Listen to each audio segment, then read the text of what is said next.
I've seen Castle. Or Sex Destructions. Still counts. Hello and welcome once again to I Don't Even Want One Copy of Timecop, and today we are doing you a special podcast Special. nothing but Mass Effect 1, 3.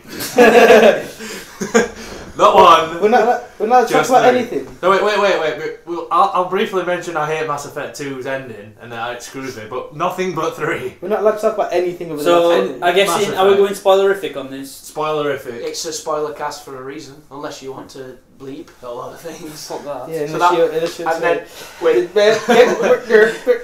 Right then, so who wants to start with Mass Effect 3 experience? Well, what I think we should do is I think we should go round, all put together our own experiences, then we can go into what we all liked, then what we all disliked, Go and for then it. take a final opinion on it. You can start with your experience, and then we'll go into Aiden and carry on.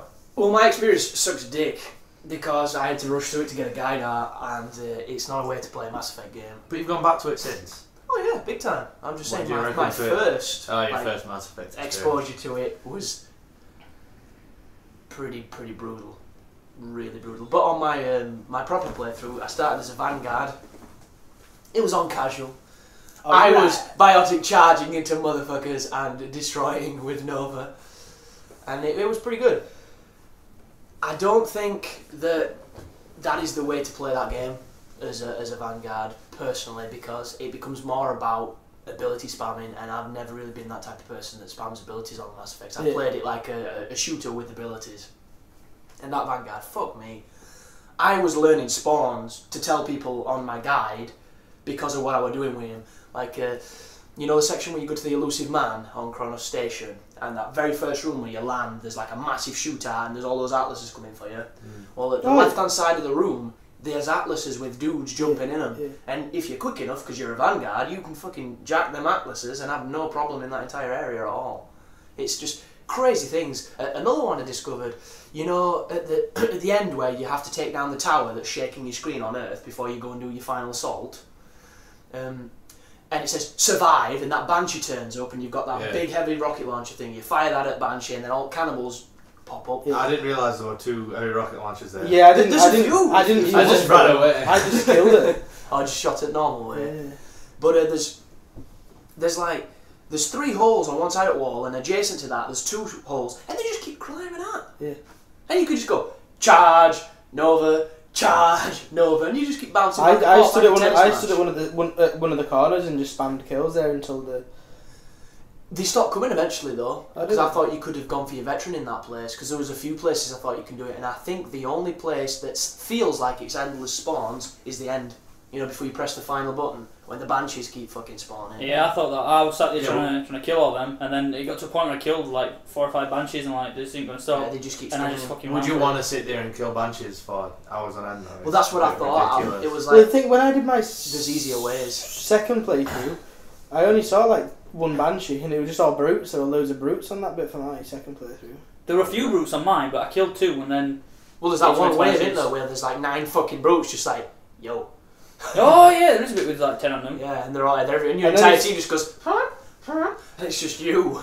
Yeah. Oh, that's my we kicked them. experience. We absolutely fucking railed I didn't them. have problems with brutes near the end. Brutes were piss. Well, the thing is, I couldn't kite them, so I'm so used to running around. And you know, now we've played a lot of gold on multiplayer, I'm like that close to fucking Atlas is like, right dude, just do this shit. On Insanity, just loving it, because you get a lot more comfortable with enemies. If I was as comfortable with Phantoms when I recorded my guide as I am now, I would have approached them differently. Because I know Overload destroys the barrier. I know you can bounce him immediately with, you know, you can with a stasis biotic. him like You know a what I mean? boss. You can do whatever you want with him after that. And at the time, I was just like, go on team, you fuck about and I'll shoot her in the face. Yeah. Because that's the way I played. Yeah. But I started on Mars, like we all do, because it makes you go there. Did you know it seals the universe off until you do those missions? Which No, but I feel it would do. Because you I can't thought get any it shit. takes you straight there. It doesn't take you from the map, does it? It just But takes you straight there. the instant you beat it, you've got to go to Citadel because the person's injured. You cannot yeah, go on yeah. any Oh, other yeah, planet. yeah. You can't do anything. You can't do it. No. Well, you can't go on any other planet anyway. Well, yeah. To be fair. While we're on about, technical stuff, the one thing that I didn't notice on Mars this will probably be different for everybody, but weird for me, is, you know, the first bunch of guys, I got James to throw a grenade at them. They all died. There's about 6 of them, and they're all quite far away. They all just insta-died. It were like... On Insanity? Yeah. Grenades? They all just died as if it were like... Does he use Inferno grenades or something special? Is it just... No, it's normal grenades, isn't it? It was just a grenade. They all died. It seemed like something must have gone wrong. No more came out, but music was still on. So I ran down to the truck. I went behind the truck. 3 of them were stood in the line. Not moving, not doing all. I walked right up to them, not responded. Their health bars and everything were there. Wow. Just another grenade and they all died. I don't think I've seen enemy spawns, and I've seen, like, you know, the AI turn on from being I'm stood like a retard till I'm now moving, but I've never seen... It's a good thing about your teammates' grenades, though. They don't throw them, do they? It's just like instantly Instant and explodes, where you want it to be. It's so helpful, though. You know, when you're in shit and there's some guy in front of you, you know it's going to fucking nail you if they had to throw it. But the fact it goes off straight away saved my ass so many times. That's why I like that wheel. You know, say, Marauders in your side, you see your shield going, you instantly freeze time, grenade him, it stuns him back, and then you Pick can about snipe 6 abilities to all go off at once. And all that good stuff. Well, 3. we're not splitting hairs. What did y'all think to Mars, that part of the game? There should have been more outside. You should have been at Storm. Did you you have big ass Storm that coming? They made that Interesting. massive emphasis about that dust storm, and then you kind of went outside, and there were no taps. There were no flapping. It were a nice intro level. It had a nice steady pace. It was to nice. you Yeah, know, yeah, so this is a nice introduction to the game for you to get your controls down and stuff. And they were like the random dodge the turret section to teach you how to go cover to cover. And then also after you've done that section, like commanding your squad, there's a little bit of that, and where you've got to tell them to go down there. Also taught me about weight, because I trudged out of that with about 12 guns on my back. Yeah, but dude, I had opposite story. I had nothing but a sniper rifle, and I had 9 bullets for it, so I run around with no ammo, no abilities. Well, I came out like chuffing Arnie in Commando, with my trunks on, and chuffing just guns everywhere, and I'll just use my slow down time. I had to wait about 10 minutes for it to reach out. You see those 2 bits of the orange that put together. Yeah. Like, it does teach you a lot of stuff, though, because like when you first get Liara and there's them guys up on the balcony and it's like, oh, they're in cover. Use my singularity and Don't she look mean on that cutscene where she's like fucking Steven Seagal dudes on the floor and batting an eye? I thought, you know, when she's scooting off, I'm like, oh, she's been a pansy again. She was a bit nuts on second, and then she just fucking stasis them and like... Execute them. Yeah. Did your guys think the monorail fight were difficult after you crossed that chasm? When to cross? Yeah. Where it was just tons of guys, no cover. Tons Oh, more you mean guys. once you get to the other side? Yeah, that just bit's like awful. In that area, and they're coming from right, and you've got that little. I didn't die at that section, but I did a lot of the time. I was like, "Where's all my health going?" I died a few guys times, everywhere. It was Centurions that were getting me because they were dropping smoke, so I couldn't see shit, and the guy would be in with me. Yeah. And the worst thing about smoke is the fact that you can't cast abilities on. Yeah, it stops your auto logs, and it gets rid of them brackets. Them Guardians dick me, you know, after you think you've thinned them out, then They do Guardians some come out. serious damage, them Guardians. But the worst thing is, you've got that one cable car. Unless you move out, you've got that one little elevator cart thing for cover, and then the double grenade in, and it's like wherever you are in that. You move out though, there's nowhere to go. Yeah, the problem with moving out is there's a shelf you can go into. There's that little shelf, you're yeah. lower than the enemy, so they can hit you. Because there's the whole, if an enemy's elevated, i.e. if he stood on a fucking skittle, he can hit you. I'm telling you, fucking beer baron out make that game. Yeah, height advantage. I'm just going to sit up here and my height advantage, shoot these dudes. He's actually making a guide now, Beer Baron. He's doing it on Insanity New Game Plus. So apparently it's the hardest the game gets, because these levels have scaled. And done it both ways, and it's not the hardest. So that's Let's do it hardest. Use your base weapons with no upgrades on them. exactly. Never Well, you buy did it an like upgrade. that. I did it. No, You didn't realise base you couldn't upgrade Medigels. guns. 3 fucking I didn't realise Medigels, you could level buy 1 Medigels weapons. But still, it's 8. not that hard, because your guns are still good, they're just not the same weight, and you don't get quite that damage buff and stuff. Well, I did all game with Avenger, and you don't get much of a damage buff on it anyway. When You don't feel them upgrades at all. In multiplayer, you don't feel them either, which I don't understand. It makes them a lot lighter. I'll say that. Yeah, the weight is probably a major factor in that. I think it makes them a lot lighter, and it gives them extra bullets in the clip. I think they're the main two. Yeah. The main two things it does. I'll agree with that. What did your guys think to the random attempt on Mars to break up the action, with the contamination fields? What the fuck the point in that? But you never saw anything like that No, again. no. To What break happened up to the action? It was like Hacking a little and bit. all that stuff needed to come back. 1 to 2, 2 Yeah. to 2. Yeah. Yeah, I like the hacking. I forgot how much I enjoyed hacking until I had started playing. And it's not again. complicated. And don't get me wrong, you know when you get to a door and you're like, oh, I Yeah. just wanted to go through it and let me play, but I'll join some dots and It shit. did remind me of that one bit where with the rooms and stuff. It did remind me of the old Mass Effect 1 and 2 style where there's something in between the enemies. Yeah, and just stuff. a little bit of something to break it up. Like when you go into a dark area and it's like, oh, dead space time. Let's turn his torches on, and no enemies are going to turn up. Another bit like that, which I noticed, is when you're on Krogan planet. Chunker. Yeah, which is the stupidest name for a planet I've ever heard. Why? It's easiest name to remember. Tachunka. We're going to Tachunka. We're going to Tachunka. We're gonna. There's a lot of missions on Tachunka. It sounds like a fucking you. slang for a skip. Yeah, but How about Sakesh with an apostrophe in mid-sentence? It's mid-word, should I say. when you go underground. why is there no planets Oh, called? yeah, You know when you yeah, get split yeah. from convoy and you go underground and like, And there's there's something pop nothing out. there. It's going to be something scary. I'm going to get chased by a thresher more. There's Nothing. There's a couple of things to examine and get a lot of credits for. Yeah, there Because was. it shows you like the hieroglyphs of the thresher. It's still a thresher should have been chasing you. And you do that spike thrower, charge that shot, get your big torch on. Amazing. Just walking around like, I'm illuminated. And then you go and mantle up something, BANG! And you shoot your pants because it fires. Happens so many times to me, that. Ridiculous. Aside from shit names, Tachunka, I think one of the highlights of that game. I love that Tachunka stuff. You should have been fighting a thresher more, like, together. I don't- and I when don't they are think- fated, you should have been running around beneath the legs of Summit. Yeah, I agree with that, but I don't think they could have done another Threshermore fight purely based on the fact that people hated them on one, and I didn't mind them at all. And on the second one, there was that big, like, Krogan battleground where to prove yourself against with that. one of them, and it would do Oh. completely different fates. Now, why not? If this is going to be the biggest one, you should have been cruising in convoy, having a crack at them in convoy, because they showed vehicle sections in Trillion, and there's one bit where you're on top On of turret, and it does nothing because the bullets Yeah. are actually damaged. That's what I don't understand about those on-rail sections.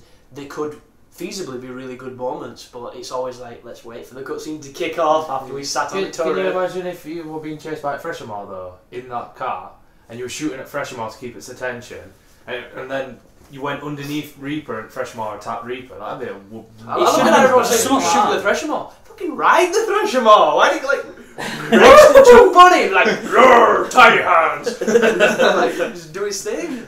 Shepherd. And he was never seen again. But I thought mine were pretty good.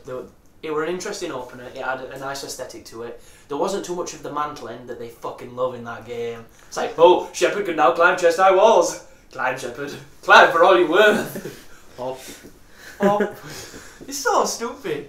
It's So not redundant. smooth either.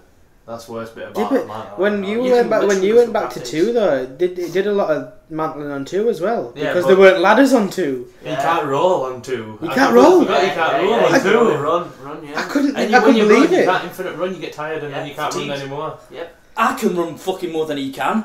What's that about? He's like a trained soldier, runs 10 yards. Yeah, me and Yeah, Mummy, he's got like all the folded guns up on his back like Game Boy. It's just weighing him down. we played a bit of 2 that day when you were around here, We're not talking about 2 though. and I couldn't believe it. Spoilercast, Mass Effect 2. You wait. I couldn't believe. I remember rolling on that game. I swear to God. No. But it's one of those things where when you get so used to it, you Yeah. assume it's always been that way. In retrospect, bends and becomes this beautiful picture. Like Mass Effect 1 to me is the sharpest, most precise playing game ever. And I know when I go back to it, I'm going to be like a piece of Lego. They've got edges, they've got like 2 edges. Everything's got like a blurry Well, when Like, you move everything like outline. everything staggers because it's just abysmal. And then conversations with 3 people stood looking at 3 people and not moving. Hi, Shepard. Hello. And occasionally just point at them. I don't think you've got Almost the action. stuff. I don't think you even moved. There were none of that. No headbutting. Oh, do you mean we fight or we die? This is a wicked like turnaround point. None of the. I think I just missed a joke there. That was the best moment. Not a ever. third of way Shepard does that random smile. Yeah, well, I guess we'll have to explain this. You know, the Quarian and Geth bit, where you can Legion, you can attack the Quarians or defend yourself and all that. Yeah. I said to the to the Geth, You basically said upload the code. Upload the code, quarry and stop shooting. And then they went, no, we're not stop shooting. And I had the renegade to scream at him, like, stop shooting now! They're like, everybody stand down. And Shepard did like a second smile, he went. It was a split second smile, and it was the funniest thing I've ever seen. It was hilarious. Me and him just looked at each other and burst into tears. That's one of them things about that game though, because of the way that they've done the conversations, as soon as you go to the next piece it immediately cuts to it instead of it being fluid. So there's a lot of that where it's like... Another one of them moments though, when you do that renegade action on your ship, when the Solarians just told you that...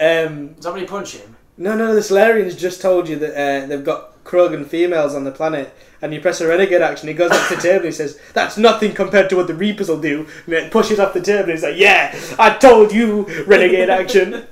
That immediately cuts back at the table. It's like, them renegade actions, some of them are so pointless, other than headbutting that woman. Best one I've ever seen is pushes without a window. Grabbing Anderson, doing a shoulder one win. That's a Paragon one though. No, I can't fucking tell. A lot of the Paragon ones, well, then don't actually give you like Paragon points, which is good because I like being a dick on it. But well, I like to show Garrison stuff. Once it's full, it's full. Oh, alright, then that's probably why. But at the end, I like being nice to team, just not to other people. That's why this one differed from 2, because 2 had separate bars. So if your Renegade was full, your Paragon could still go up. Yeah. On this one, it's 1 bar. So if your Renegade's full, it's full. You can't put any more Paragon or Renegade. That's awesome. What do you reckon to that chase with the Cerberus agent who then became ED? Oh, it was bullshit, because I was a Vanguard and I charged to her and hit her, and she should have been dead. You can never catch her.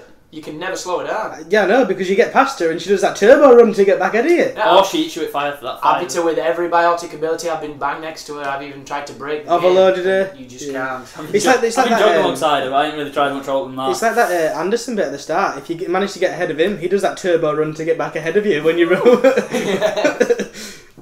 I don't. Yeah, the turbo run that when you look at them actually running, it looks like they've got shit in the pants. It's like, I just remember my legs really wide open for no reason. Yeah, like, who runs like that? Nappy Seriously? running, it? They're ridiculous.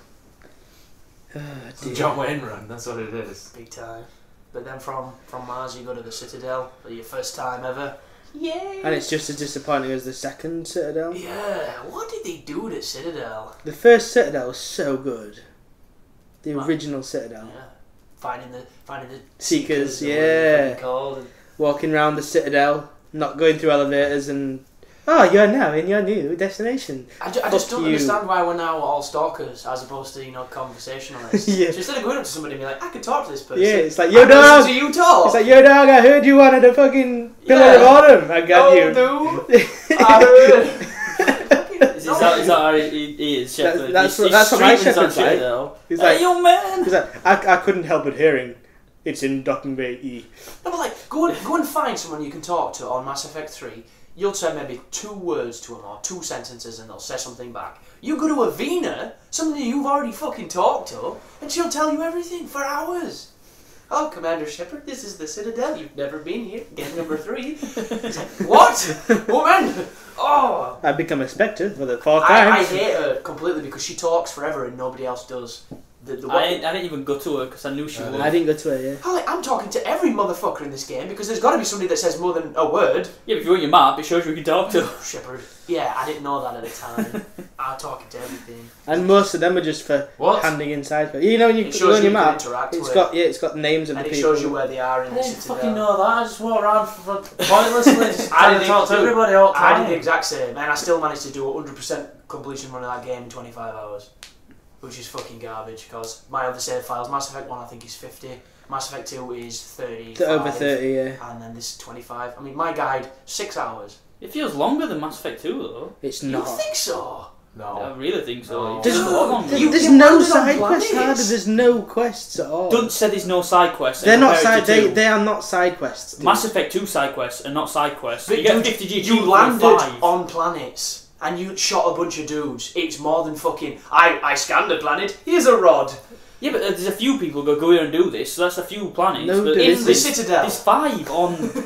There's 5 on 2, so... Dude, look at loyalty missions. It's far more than Where- what yeah, you can exactly. do on It's Loyalty not, you can do a missions. few on Mass Effect. Where are the loyalty on missions? Citadel. What did the war assets do? The war assets were done so badly. What They did shouldn't they go do? up that They made much. you play the multiplayer. No, but what did they do? Very much. If you had a full green bar, or a bar at minimum, or a bar under minimum, what difference did it make? It didn't change any Other than cutscenes. nothing, It didn't change nothing. Any of the. It probably changed how many people showed up at start.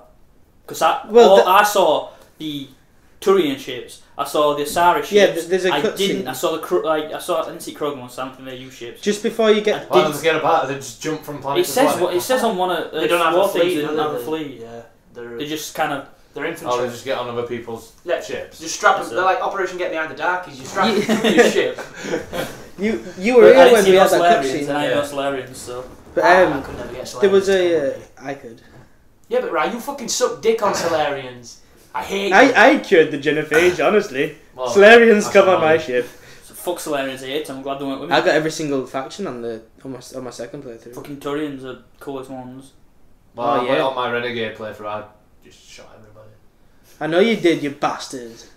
Just nailed everybody. You know what though? On your Renegade He got really angry at playthrough. me because I was playing as Femship, and he wanted me to bang Ashley. Femship. And do you know when she comes out in front of Radina, I'm like, and you're supposed to talk to her, I just shot her. Bang! The thing is, See you later. say, Boom, bitch! you say you played your Renegade playthrough and you She's shot annoying, everybody. yeah. I played my Renegade playthrough, and rather than shooting anybody, I did all the Renegade things. I saved Ashley because I shouted at her in a Renegade action. I saved Morden because I shouted at him in a Renegade Sorry. action. I saved all of these people. I was still doing full Renegade. That's what I don't get about that Renegade playthrough. Before, when you did a Renegade option, it meant you were going to do something badass. On this game, it seems like you're a fucking angel every time you shout at somebody. So I were avoiding using Renegade options because I thought he'd pull his gun, shoot him, and like start fucking filleting him. But apparently, a nice little bit of shout saves everyone. Yeah. There's Which is two bullshit. Renegade playthroughs in a way, though. Yeah, because that's the thing. you can There's be the Renegade evil. action and the Renegade speaker. isn't Yeah. there? Yeah. That's- Be evil and shoot everybody, you can be really evil The- and talk them out. The thing is though. All the way around. Yeah. If you do your first playthrough, But you become a complete fucking like tool boy for everybody, taking it in the ass, taking it in the face, being super nice, and everybody dies. but literally, if you do your first That's my playthrough, playthrough. It's dumb as fuck. you can only get so much Renegade on your first playthrough before you get to like the modding bit and stuff like that. And I couldn't save him on my first playthrough because I got my Renegade wasn't high enough. I went through on my second playthrough. You didn't do Renegade in your first That's playthrough. No, but I mean on my first Renegade playthrough. So Oh, right, I re-imported her. I re-imported her and your Renegade stays up and then you start again and it goes up even further. And then when you get to him, it's high enough to do that option, which is like the Elusive Man at the end. There's that second option. You do the first Paragon or Renegade option, and then there's a second one in the grade out. And I think it's because you've got to be 100% Paragon or 100% Renegade to do it. You're totally being controlled by. I reckon that's how you save Shepard. Mr. Sheep. That's what I think. Well, we said save Shepard. I don't even know if he died. He could have been just twitching. I've Could have been saved. dead. I've saved Shepard. Yeah.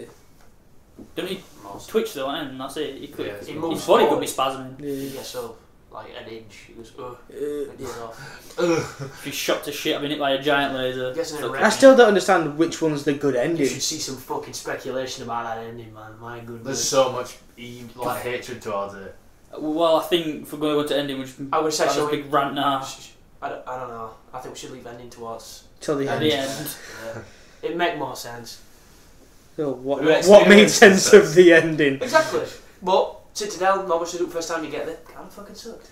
Then you move on to Pavlin, where you Oh, the moon Turian, of the yeah, moon, Turian Pavlin's moon.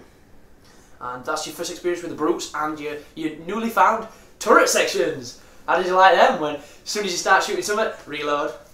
I liked him. Fucking hell, reload. Didn't have a Yeah. problem You with see, him. they weren't that bad, but then it was the. and Why then- would you make it reload? well, Go yeah, Do you know what you would do One then? on Earth You'd was make one the of those. trike yeah, that's what I was have a about to cooldown. say. That's what I was about to say. The one on Earth, when you're halfway through going to talk to all your buddies, and What you're in is that that moment, on and it's like, about? oh, we are on a bridge, and if you miss them and they get through, nothing happens. Yeah, there's no repercussions. It's just to show you shit's still kicking off, even though you're walking. Even though you're talking to your mate, it's like, what the fuck, man? Seriously. That is so redundant. That is a pointless section. And it's not the only one. There's the one when the That Reaper's Reaper, chasing you. yeah. The machine gun does nothing. If you don't shoot, nothing You happens. do not have to fight. I literally checked my phone. Wait, which and bit? it won't. The way where the Reaper's chasing you, and you're on the turret. It's like Oh, shoot yeah. the turret and it magically blows up for no reason. Right, You right. do not yeah. have to press your pad. Completely forgot about that. I went, took a piss, came back, won. Just like Ninja Gaiden 3. Yep, it's just. So stupid. Did you think that first brute fight on Pavlin when there's You know, after it, when there's all the Marauders and they send like 2 or 3 of them at you. Oh, yeah. First time you get a heavy gun. It's the end of the level, effectively. And if you push forward, there is one of those Spitfires or something down. Yeah, but pushing forward on Insanity is a little difficult to do when there's Marauders like, yo. It seems a bit unfair that gun's that far into section, because unless you're on a lower difficulty, I played it on a lower difficulty before, you'll not know. I think in the whole game, I fired 1 at that gun on Earth, and there was 1 section with a Banshee where you spawn in and it's next to your feet. They're only 2 heavy guns I used. Why? Because all others are further into section. You've got to advance, and on Insanity you can't advance that far, that fast. So there's a Banshee coming, oh shit, I better hide somewhere, not run past it and get that heavy gun. Because on Mass Effect 2 they made such an emphasis on heavy weapons, but they were shit, and you never needed them. And then on this game... I don't know, I've been using that nuke gun, it's fucking awesome. That nuke gun, that's the only one I used on Mass Effect 2. Awesome. Fucking... I used one that looked good on his back. Just because it looked good on his back. That's Aiden all over though. Thing though, that, yeah. But he's like, I'm not going to use them. I think it was flamethrowers. It looked like a fucking oxygen thing on his back. I think he said to Aiden, I was like, why are you using that costume with that person? He's like, because it looks good. Do you not know that if you use the other costume, you get like 25% extra weapon damage? And he's like, what, the costumes actually do stuff? I needed the recharge one, I didn't dickhead. know that either until Ryan told me. The game doesn't explain it. It's one of those things where they've gone so far to oversimplify things, they don't even make it aware that there is depth if you look for it. Another thing they don't explain is, once a husk jumps on you... Press B to get the motherfucker off. I think that's only a thing that they tell you off of Insanity. Because you're playing casual and it tells you. It does immediately. Yeah, but how do they expect you to know it? Just because you're playing it on the hardest difficulty doesn't mean they... Every time... And you know Kai Leng, the boss fight, can we do it with him? You can do it to him! Oh yeah, you did it to him! Dude, I did it on my first go. Oh yeah, you did it. It was they were watching me. First time I got to him, pressed he every immediately did it and I got him straight off me. I've never been killed by doing that. Guy used to kill me about 3 fucking times. What is this on boss fight? Yeah, immediately when he's in front of you and he runs forward. On my guide I say, back up or you'll die. Yeah. And this guy's like, if you top me you get him off. Like, well, thanks game. Yeah, Aiden did it. Aiden did it. Every time something like that happens, it should... The first time it happens, it should rapidly press B. Or it should come up at the bottom of the screen. B. How many loading screens do you see with that smoking fucking coffee, that dildo bloody USB, and shoot a phantom's blade? Yeah, to make her less flexible and take her tampon out, and it never says press B to get the bastards off you when they grab you. Instead, it doesn't work with banshees and brutes and atlases. Though. No, you're dead. No, and then banshees when you're like 10 meters over here and she's over there and the camera does that stupid arc. The worst was the atlases, because I went through the whole game twice without being grabbed by one. And we were playing the multiplayer and I got grabbed by one and I was like, I didn't even fucking know the atlases could grab you. Yeah, I think brutes can. I've just never seen. Yeah, brutes can. But like, have you seen it when they punch you when you're down? Heavies generally don't do it, but every so often, like an atlas will just be like, "Urgh!" just drop his elbow on you. I don't like them brutes when they do that. They do that fucking run at you, but you think they're just charging to you, so you dodge out the way, or you move to the side, and he does that massive hook, and it hits like. The detection on that is way off. Stupid. Super off. And then once he hits you with that, your shield's gone and most of your health's gone. And that nemesis goes. And then the cannibals get the pockets out and stuff. Well, Marauder. If a Marauder's looking at you and you're not in cover, you're dead. Yeah. Shields Especially are gone if the shield's instantly. gone. Instantly. Stupid. Going into combat flaws though, it seems like since it's come out, there is a lot of flaws. Grenades. We have a section for the flaws coming up, dude. Oh, this fucking dividing it up is just... Anyway, I'll just get my edge in here. It seems like they're fucking too busy defending the sense about ending than fucking actually trying to get out. But any patches are away in. All I hear about Mass Effect is, oh, they're gonna change ending. Oh no, we don't want to change ending because we thought our ending were perfect and you should think so too. Look at all critics, what they said. They patched multiplayer. And they made a good gun really, really bad in a multiplayer that affected bots. Yeah, nobody. So they made a gun that would have made gold very feasible, and now, no. But yeah, Vanguards can still fucking Biotic Rush and Nova. Yeah, but it leaves them vulnerable. Yeah, but dude, you know if you do that on gold, you die. It works. It works. It stuns the Geth, it stuns the Primes. They try and punch you and you're too busy doing your moves. Yeah. Well, it shouldn't work. It fucking should, because I still need to do them, bitch. Well, Mr. I don't play fucking multiplayer. Yeah. Well, I'll happily play it. I think that's bullshit. I played it yesterday with fucking three douchebags doing it. It was fucking stupid and it my head in. You can't compete for score with it because it's too powerful. But if you're playing gold, I don't care less. You get the same XP anyway. You get the I same was money doing anyway. silver, and I just didn't want them cocks to be. I wanted to play to have fun and get some kills. And them cocks fucking jumping around and doing that to everybody. Well, You wouldn't wouldn't- go don't bronze bother. doing it. They Just did show wait some young kids. about to run about 3 or 4 waves though until we'd invested into it enough before they started doing it to make sure nobody quit 'cause they were in it too far. Yeah, but if they're good enough at doing that, you can do it solo. Yeah, you don't. But they were all doing it. It's very easy to do that Vanguard spam. I got to wave 9 on bronze the other day with my infiltrator on solo, which was quite nice. It is quite good. But I know people moan about that charge nova, which is fucking game breaking. I don't get why people moan. I think it's a valid tool. But Overload isn't more overpowered in my eyes. Overload is amazing. You know, if you've got a bunch of Turian Sentinels and they've spec'd it so it bounces, Geth can't move. Yeah. I when I played my second playthrough on the campaign, I know I was only on casual, but I upgraded my Overload because I was playing as an engineer, and I upgraded it so that it moved to different enemies. No matter how much shield or barrier they had, first enemy is instantly dead, second 2 have no shields and hardly any health. That's 3 people practically dead, 1 move. It don't affect their health at all, hardly. Yeah, it does. It really don't. It all depends on how you spec it. I'm going for like raw power On with my multiplayer. Overload. Raw. Yeah, but literally Raw, on this, nothing but. I'm I'm talking about the single player. Oh right. I could use Overload on a Phantom and it would die. I'd only use Overload and it would die from Alright, being I'm going full on barriers. multiplayer here. Yeah, multiplayer's buffed as shit. And they're making it harder. Don't ask me why. They're nerfing guns and making it harder.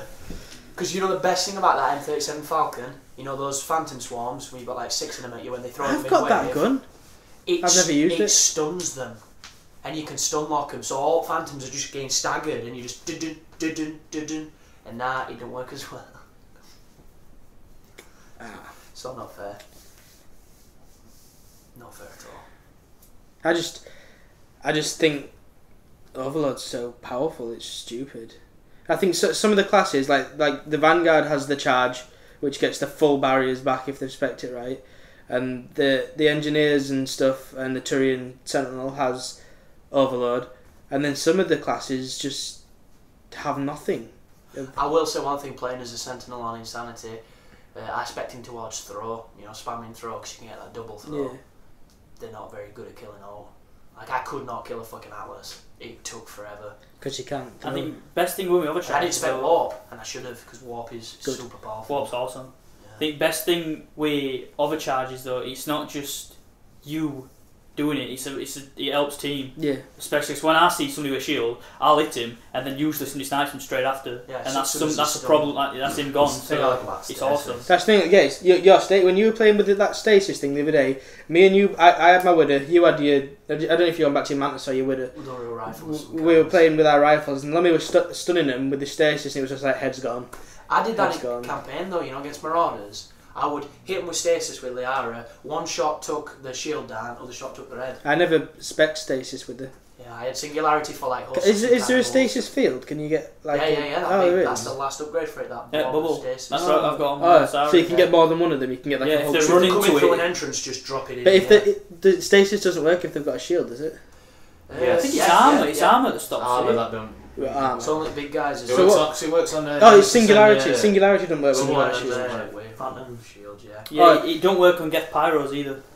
Yeah, Geth Pyros are weird. They're tanks like shit. Them. Same with Hunters. The best thing for the pyro is that sabotage because they turn around and fuck their mates. Or the combat drone from the engineer. Because if you put it next to him, he turns around like, I'll have some of this. He loves Silly it. bastard, I'll take out your time. See you later. So He fucking loves it. Or the decoy, which is amazing, but that's Solarian is I dog fucking shit. right. Shut up. You better play as him because that fucking decoy when it's like we're getting dicked. That fucking Shoot him! everybody. Shoot him! No. It's just That was the when I was playing with you inherit it though, and you're like, Ryan, are you lagging out? He's like, no. You just running on the spot. It's not me. It's my decoy. That were awesome the other night though. With me, you. It was super good against them. I think with me, you. It was Pen, Heretic. Oh yeah. When we were in that fucking That really small Cerberus one. lab, Yeah. and then we were all at one side like we're gonna get fucking rushed here like shit, and then fucking that decoy we're at the other end, but everybody turned around and we're all just shooting back for about an hour, and we took our entire wave like that. Every single time decoy were fading, I had to run at like getting red life just to drop another one to stop him from shooting us. But it works. The only problem is if you like to lead lobbies and things, that is not the fucking character to be because he's so bad. It's one of them things that if you want to do gold, we're going to have to play as some support characters. Oh, no doubt, yeah. But the thing with it is, you get like 70 grand for beating gold, and it's hard, but when you do it, it feels good. But you can get real unlucky on that difficulty. Yeah. My God. So when the first time we tried it on the full game, not on the demo. Well, the full demo game. were bad enough. But when we tried it on that map with the aerials, and we're on wave 10, and we're in that fucking circle, and atlases, phantoms, we're just like, It's so stupid. Like, the more you kill, the more they send. It's when it drops them stupid things on you on wave 10, like stand in this circle. Do 5 of these Do things. 5 of these things where you stand there vulnerable while you're doing it. It just... That shouldn't be wave 10. The wave 10 should be escaping. That should be it. There shouldn't be another challenge and then escape. Wave 10 should be a boss. It should be one thing that is big and strong. Like the human Reaper thing at the end of 2. Yeah, just something crazy, not... Oh, a Reaper! 9 things that doesn't die. Yeah, wave 10, a Reaper, if you fighted the Reapers. I don't know what it is. If it's a lucid man, he just walks around, like, really slow walking. With some puts a fag out on you. Yeah, exactly. And then you got to go up and talk to him to beat him, and if you talk to him wrong, you die. And no, he just looks at you and he's like, bang! You die. Yeah, those blue eyes. Who would be for the... I love the Lucy man, he was so cool, and the third and you were just pointless. Geth would be a dreadnought, it's like flying above you like a douchebag. A bit of harvesters for Reapers, no? You could get harvesters in on it. I want harvesters to be a DLC. I don't see why the harvesters aren't. I know you're like... They're piss easy, they're fun to kill. I just like fighting anything that isn't what I'm already fighting. Yeah. Because I like killing Krogans, I like killing Asari, hit squads, I like killing stuff like that. I like Blue Suns, I like... On that second, we were on pretty much every race you could headshot. Yeah. And on this one, there were Cerberus member number 2. Yeah, exactly. You never know, some of them people you were fighting might have been a Solarian in Cerberus uniform. Exactly. Or a Krogan in Cerberus uniform. Yeah. It should have been... Oh, well, Cerberus is pro-human, innit? But I got to be a Krogan in one of them suits. That'd have been... Yeah, but all it'd be is gay Krogan armour with his big fucking back with white with yellow bits on it. That's all it'd be. He drops his shotgun. I don't think he couldn't physiologically bend down and pick it up because his arms are so damn small. If you think about it, he'd be like a T-Rex trying to pick up a cig. He couldn't do it. Look at him. He's got a big head, so he's weighted anyway. He goes to bend. His arms are only big. That's why they've got that big rolly bit on the back. They drop to the back, pick it up, then fucking roll back up. Well, like aliens. Yeah. Turtles can't do that shit. Well, they've got rolly back, so he drops, picks it up, counterbalance, roll back up. Genius. That's how we should have been made. Just big, saying. curvy backs. I think them shotguns are on a string. Tied around the wrist. Because that sounds like... Bungee. That is Krogan technology right like there. a briefcase with handcuffs to the wrist. Exactly. Just swinging it around. If When they run out of ammo, just run it, you're like... If a Krogan ain't got his shotgun, he might as well be dead. You can't lose your shotgun. Oh, he just shouts a bit. Headbutts people. I am Krogan. This swizzly shotgun. See, BioWare, I hope you're listening. In case you want get it in the game. Fucking Ninja Krogan with a fucking shotgun on a chain. Why is it so restrictive? Why is the game so restricted? Why have they taken so much out of it instead of adding to it?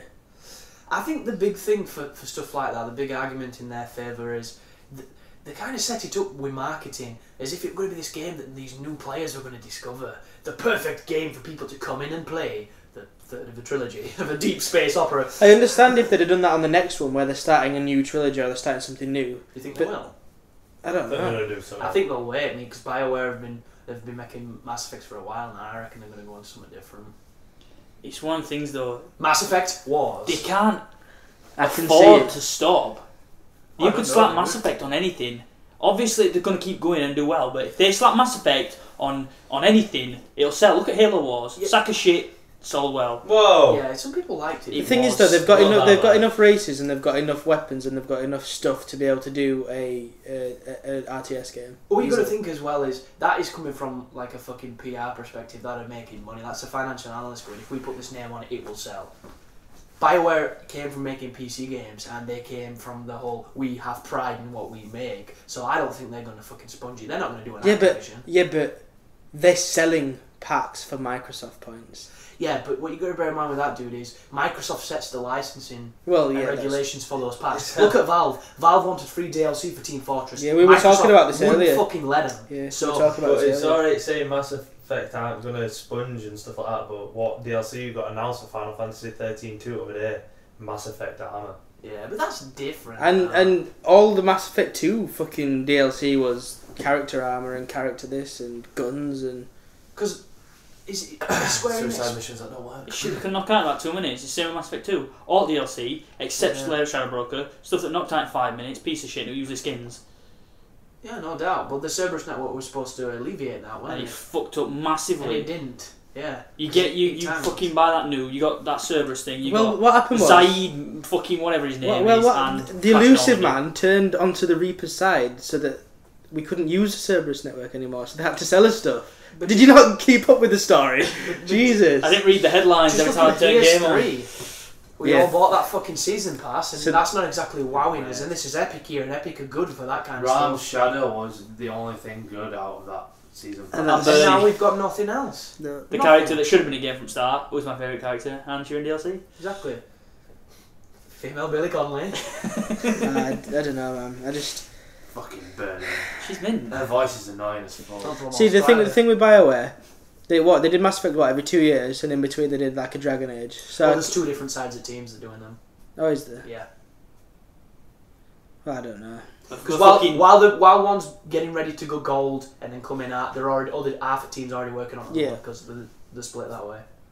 So they could, I suppose, they could do And you something can tell. different. Well, yeah, because they're You can completely really tell different. Completely Yeah. different type of mentality. Are they even making a Dragon Age 3? I would have thought. Undoubtedly, I yeah. seriously hope so, because Dragon they Age need 2 something on this. tanked critically quite a lot compared to the first one, even though like Rise, a massive advocate for it. In the eyes of a lot of gaming media, it was. Well, they considered changed it a lesser lot. game. They changed it a lot. It Dragon was Age less 2 was RPG. awesome. They did the same as what they did with Mass Effect. They've made it less RPG, more action. That is not why I play Mass Effect. That's what they did. Mass Effect 3 for me, they've taken the RPG side out of it. It's just an action game. It's like Call of Duty. It's appeasing people though, because when between Mass Effect 1 and 2, yeah, 2 is better visually in combat, but obviously it's missing a lot. So I prefer 1 for that. It was the performance. The game ran so much better. But I did prefer 1 to 2, because how much we're in it and stuff. But with Dragon Age, I prefer 2 to 1. Yeah, but the stuff that you could do on the first one, you didn't like. I love the first And they one. stripped out a lot of the shit and made it a lot more. Yeah, so accessible. I don't know where I'd go with that. It's just a bit, because it's pretty much the same thing, and I've got like 2 opposing views on the same thing there. So My problem with Dragon Age 2 is complete and utter aesthetics. There's nothing wrong with that game. It's just I couldn't give a fuck about people in loincloths. Just can't do it anymore. Can't do it anymore. Same with Skyrim. I had the exact same feeling with that. Game is amazing in so many ways and people will fall in love, but yo, I don't give a shit about dragons. Give me a fucking gun. Just does me. Every time. it's like, the thing that sold Dragon Age 1 to me was, they said there were taverns in it.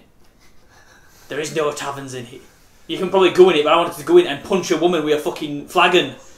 And be full on just Gaston songs and fucking swinging and that. And it's just none of that. It's all, with her on my chest. the Grey Ward's been wiped out, we need to continue the order. I'm sorry, but I wanted to be in a fucking tavern in the middle of woods, having a sing-along and beating people up. Can you go and change your beard? Well, you can No. you go into the tavern and there's that one guy you can talk to and speak to. There's nobody swinging from chandelier, is there? There weren't even a chandelier. You don't have one of those novelty dogs that don't do much. Or a deer head on wall with somebody hanging off it. Or Lummy sneaking out very quietly. Like a ninja. I'm actually leaning back without it squeaking. Oh my god. Yeah. Sorry, dude, you're just deafening people. We're driving in the car like, ah! No! How dare they? I'm pretty sure if people are going to me move around this, it's I just doing that. It's perfectly fine. I don't. No. I just I don't know. I think that they took out too much. They did. But let's try and power through our experiences with the game and then Oh, we'll get yeah. on to the real good stuff. Because, thank you, Lumsworth. Genius. We're doing questions today. We've got some, I believe. Yeah. I don't know if they're Mass Effect specific. We can still answer them. I do have one question that goes into the ending where he's copied and pasted from a forum and it is fucking amazing. It's like, and then when Ashley conceived Aquarian, it just goes all over the place. 1, 2, 3. Oh, awesome. Synchronicity. I might as well dint in it right where I put my mouth. That's weird. You notice monster cans are always dinted. Yeah, it's because somebody's kissing them. Where do you get them from? They're always dinted. You're kissing with your drink. And when it tastes Well, done.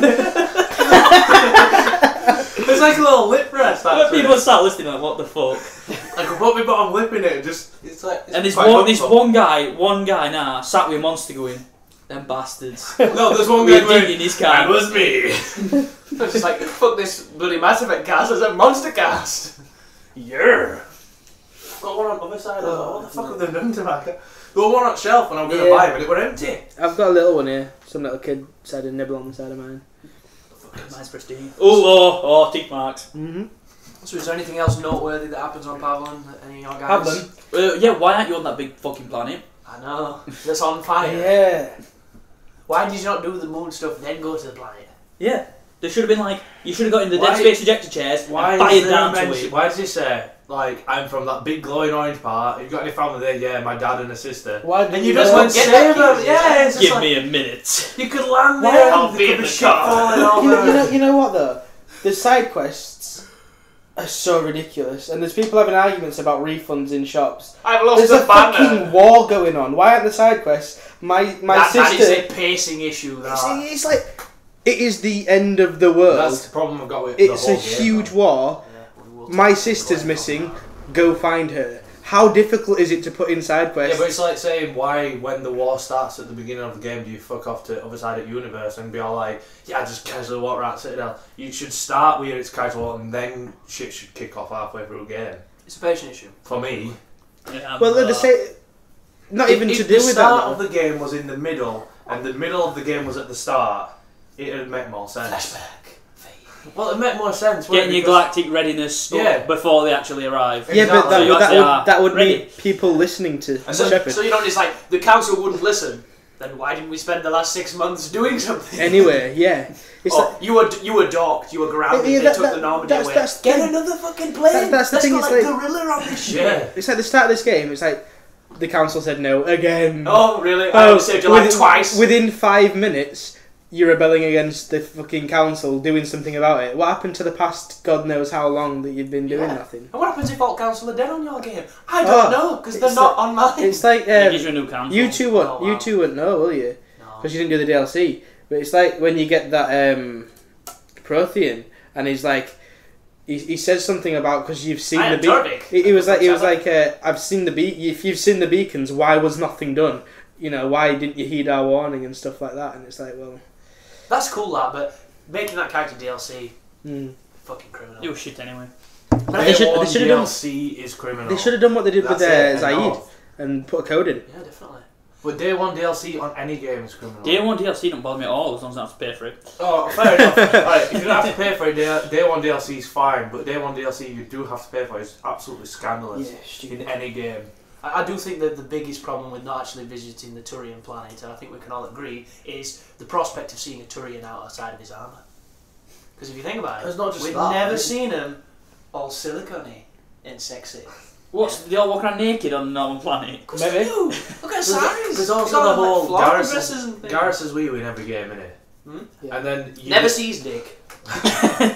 maybe if you get with Femshire. Swear But to God, the that point guy. being is wee in every game when he says my family's on that planet. Why are do you go like, you're my homeboy Garrus, let's go get him? Why is that not your loyalty mission? Exactly. Why not Why they does all he like- not get like a There's bonus no skill loyalty when you missions, do that there's mission? no like- loyalty it should be. missions. It's like Ashley. Ashley's like, they all have people where it's like, I've got family here. Yeah, Why isn't there loyalty missions for all of them? exactly. Why is there no like expected training school where you go through and do lessons and like chat? And with instead, Ashley, if you piss her off, she's like, I don't want to come back on the ship anymore because we argue too much. I'm sorry, but if I could fucking shoot her in the face, you know, as soon as you meet him, she's like, Shepard! I would. Because I enjoy shooting her halfway through a game when we're dealing. like, when you get on that lift on Moon, it's just kind of like, but what about Cerberus? You were kind of like with them. I'm now going to lean on this railing and give it some emotional effect. And it's, yo, bitch, we spent the entire first game on Insanity. Fucking together. each other. It's like, yeah, I saved your ass. You went down a lot. Picked you up, bitch. Now you give me this. 2 games You later. suck my penis. She's lost the lazy eye and all. I don't know if you noticed. Yeah, the remolder, finally. Dude, Lost the lazy eye. She looks ridiculous. She didn't look as She bad needed a lazy eye back. That lazy eye were amazing. See, the thing is, anyone that played the first game misses the whole landing on planets, searching around in the Mako side of stuff. And the fact you had about 4 million sets of armour, right? Sell them all and keep making money. But there was loot. Yeah, but at the same time, we're talking about these side missions where people are lost on planets. Do you know what actually be smart, Ryan? What? When you could knock them down and then punch them to death on the floor. Because that was so funny. Okay. Just embarrassed myself. To fix both of these problems, why couldn't you land on planets, search the planet for the people that's a side mission? Do you really think that the new scanning is better than the old mining? No. And everybody hated the old mining. I didn't hate the old When the old mining, it was slow. It was monotonous. It was like, it's scan. But when you look at that compared to the new scanning, it's like what is old the point? Scanning was so, I love that old scanning. Reapers have turned up. Yeah, it's ridiculous. The thing is, what is the point of it? If you land on a planet, the Reapers can't get you once you're on the planet, even if they're chasing you. So all you're going to do is go around this planet and find one dot and fire a probe. Why not? When you find a planet that you've scanned with your scanner and it says there's something here, when you go to the planet, just give you it. It might as well. There's no point. It's the perfect opportunity to put a mini game in that breaks up the gameplay. Yeah, but it's a mini game that does nothing anyway. That scanning was good though. Like, I liked it. I never had a problem with it. My Mass girlfriend Effect 3? No, 2. Yeah, we're on about Yeah. 3. Yeah, I'm just saying, I think 2 had a purpose, 3's... Oh, 2 has a purpose. 3 is pointless. I agree with what Ryan said. It should be just instant. Or without making new side quests, the side quest to find these things, why can't you land on the planet and go find it? Exactly. Why does it give you nothing? The only real benefit from finding some of those side quests is those upgrades you purchase that you choose when you're on that The war assets. Oh, the upgrades or the war assets. There's nothing. Or credits. And like when the Reapers get you and they do that whole we're getting faster, That is fucking bullshit. And then it's just game over. Why is it not, dot on patch, like fucking vertical shooter, kill some Reapers for a little bit, get a nice credit bonus, well, and carry on. You've got that, even if you haven't played a second, then you should still end up with that gun, but that big gun that you get on end at second then. Yeah. You shoot them down with that shit. You could have a Space Invaders section. That's what that could be. Just look Reapers at Halo Reach. We don't fly in Halos, we fucking do now. What? Mass Effect does everything. Vehicle sections have been in before. Gears a novelty flying section. We had a random Fifth Element car section. Everybody loved that car chase. Why weren't they another? I hated it, but it was a nice idea. And I'm like, I'm in a car. That's pretty cool. Like that. There's a few bits where you're chasing people in cars as well. Why weren't you actually controlling it? Yeah, why didn't you drop off, land in, and Obi-Wan has a funny line. Nice of you to drop in. Let's waltz. Credits will be fine. No, they won't. Want some death sticks? I just don't understand why they had them pointless turret sections in that we've already talked about, and they didn't have like a Star Wars section, Normandy turret section, there's ships following us, gun them down section. Why? Why is there no big galactic space battle? You know, that big fleets colliding? Why is that There not is. Rogue Squadron? On a cutscene, if you decide to kill the Quarians and they get fucking shit on them. You know, the only thing worse than that is if they put quick times in that shit. It's like, press the red... Paragon and Renegade, press the red trigger. Yeah, Change the cutscene. like, yeah, triggers. Oh, Paragon dodge, right trigger punch. Yeah. Because you know that fight with Vega that you have when you're learning about his storyline, and if you get those cheap blows, it busts his nose. It's just like... If you don't do the Paragon ones, he busts your fucking nose. Do you have it when you walk around your ship? Because he has it for like the rest of that time on the ship. But how cool is that when you're learning about him, you're doing a bit of fighting, you're not really doing much, but you feel like you are. Yeah. And then never happens with anybody else, except for when you take Garrus out on a mandate. It's like, do you want to shoot the bottle? It was awesome, but still, it's like, why are we doing this, Garrus? Why are we not getting shit-faced and having pictures sit on our face? I thought you were going to fucking slip me off. I did as well at first, I was tweeting that shit. I was loving it, me. Garrus is mint. Me and my homie were out shooting some bottles. I fucking love Garrus. Yeah. I was pissed off at the end because Shepard died, and then that speech before it, like, we're going together, Garrus. Yeah, you and me both. He does that bug, doesn't he? Kind of, yeah, then Shepard dies with Garrus. And Garrus fucking comes off the ship at the end like, I'm alive. How did they get on ship? Why is that ending 20 seconds long? We'll get I don't know. What is that planet? Why is it just leaves? It don't make any sense.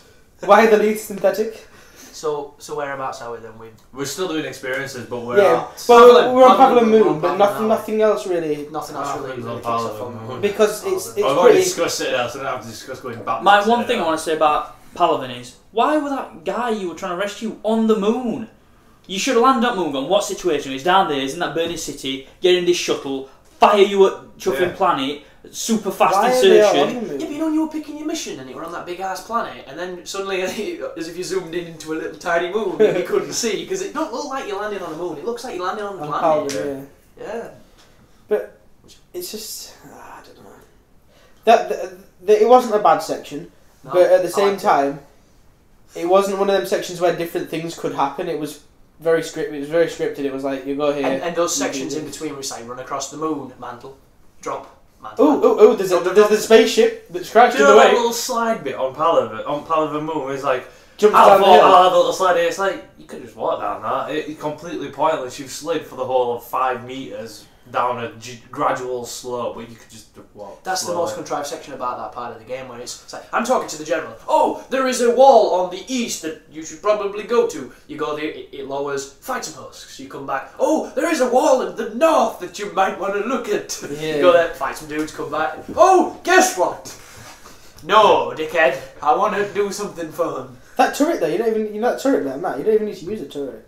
You can back off it and just shoot with use your abilities, yeah. I'll use it throw.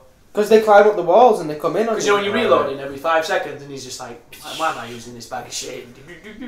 I liked it. It split, it splashed and it looked awesome when this fucking exploded. Yeah, it had the shallowest clip ever of the turret I've ever used. And I've used some fucking turrets, man. Big time. Where was it Damnation getting all its turrets. ammo from?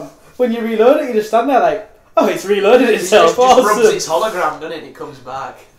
Gets it nice and giddy. Oh, well, I suppose the whole Mass Effect thing was that they overheat, don't they? And you got to wait for them to. Except for my first game, moving infinite ammo. No, But because it they were all still about overheating. managing Yeah. overheating, weren't it? That's what I mean. Fine, Oh, yeah, So the yeah. turrets, technically can't they believe it. overheat and you'll have to wait for them Why to... would they put ammo in? Well, it's not ammo. The overheat thing Them were clips awesome. cool the gun down for you. Yeah, but it is ammo. In it, if you ain't got them, it's not going to work. It just made no sense. It's going What to I stay think hot is- forever. I think you should be able to have them to cool it down quickly if you're in a bad situation. But if you wait long enough, it should cool down itself.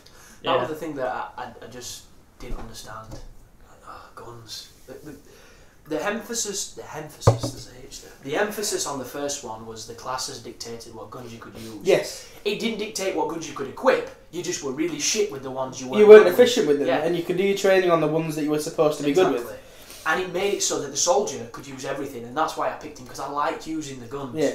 And the infiltrator, like me, you're good with a sniper and a pistol, Yeah, and if you get your assault rifle out, you're like you can't kill anything. It's But just on this like- game, weight completely not coming into this equation.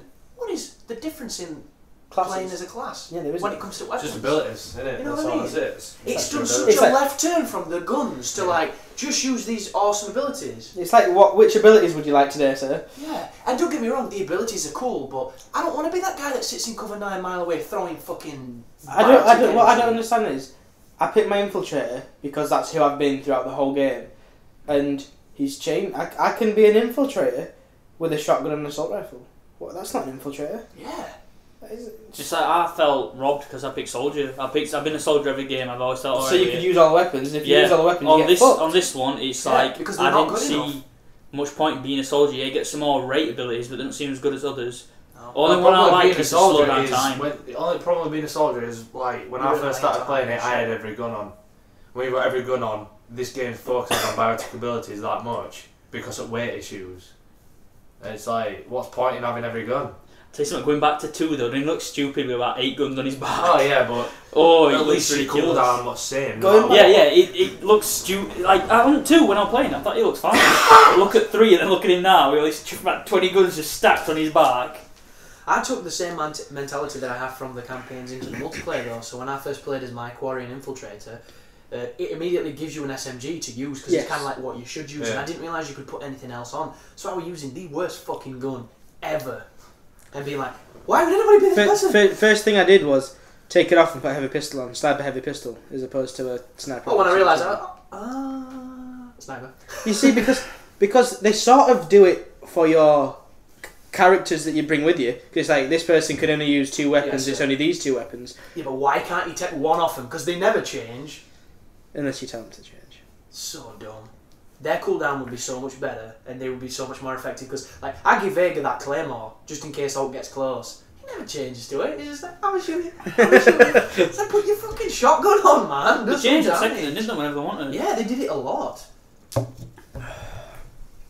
I mean, just look at Gears. They're always changing on that. It's like they never got the same weapon on ever. Sam, pistol, got a boom shot on your back, whatever, dickhead. But Mass Effect, same all the way through. And you can press up on the D-pad when you're aiming at people to make your team shoot at them, and they do a little bit more damage. But when you bear in mind your sniper rifle kills quicker than anything, why the fuck would you?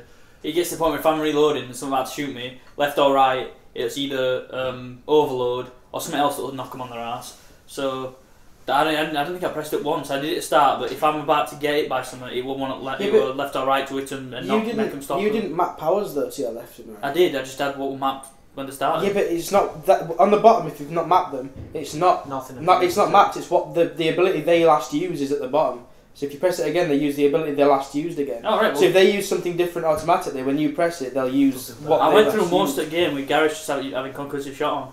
And I just assumed they just put them ones to it. And it's only when you map them that it does it properly. If you don't map it, because I didn't on my second one, it changes every time they use a different ability. That picture at the bottom changes. So when you press it, it does what they last used. You've been able to map on every game though, so that's one of the things I would assume you knew. I didn't even. It was here at bottom, and it never changed for me. So I just kept it as that. I just left and right concussive shot on.